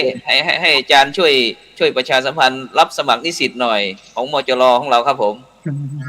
จะครับทีเนี้ยถ้านิสิตคนไหนสนใจในประเด็นแนวคิดของผมอย่างนี้นะประเด็นแนวคิดอย่างนี้ครับอยากชวนเข้ามาเรียนรู้เพราะว่าเราต้องมีความรู้ในความหลากหลายในหลายมิติผมคิดว่าไอ้เรื่องของสิ่งที่สำคัญก็คือการพัฒนาแนวคิดนะครับแนวคิดแล้วก็ชีวิตร่วมสมัยเนี่ยนะครับซึ่งสาขาของปรัชญาเนี่ยกำลังพูดถึงเรื่องของเราต้องการนักคิดนักคิดนักทำแล้วก็นักตอบปัญหาทางสังคมได้นะครับเรามีความคิดว่าการพัฒนาแนวคิดและชีวิตร่วมสมัยเนี่ยเป็นแนวทางที่ให้กับทางสังคมได้ผมคิดว่ามหาวิทยาลัยมหาจุฬาลงกรณราชวิทยาลัยเนี่ยเป็นพื้นที่ที่จะให้ทุกคนได้เข้าไปนะครับในการที่จะเป็นเวทีเปิดผมคิดว่าพื้นที่ของที่จะนำให้เอาพระนักพัฒนาเอาคนหลากหลายในเวทีแล้วมาคุยกันเพื่อหาแนวทางออกผมคิดว่าการคุยกันการพบปะแล้วก็ร่วมกันนะครับในการที่จะหาทางออกร่วมกันเนี่ยผมคิดว่ามันจะเกิดการพลังในการแก้ไขปัญหาสังคมได้ผมคิดว่าแนวคิดในการพัฒนาแนวคิดและชีวิตร่วมสมัยเนี่ยเหมาะกับยุคตอนนี้ครับนะครับเหมาะกับยุคตอนนี้ที่จะขยับนะครับตอนนี้นิมนต์เจริญพรไม่ใช่ครับเนาะมาเรียนนี่ใช่ไหมครับมีทั้งบรรพชิตและคฤหัสถ์นะครับอาจารย์ครับกราบนิมนต์อาจารย์พระครูโสพลอาจารย์สาธิตรูปที่หนึ่งเลยครับผมรูปที่หนึ่งเลยร่วมมีระดับปริญญาตรีปริญญาโทแล้วปริญญาเอกครับอาจารย์ครับ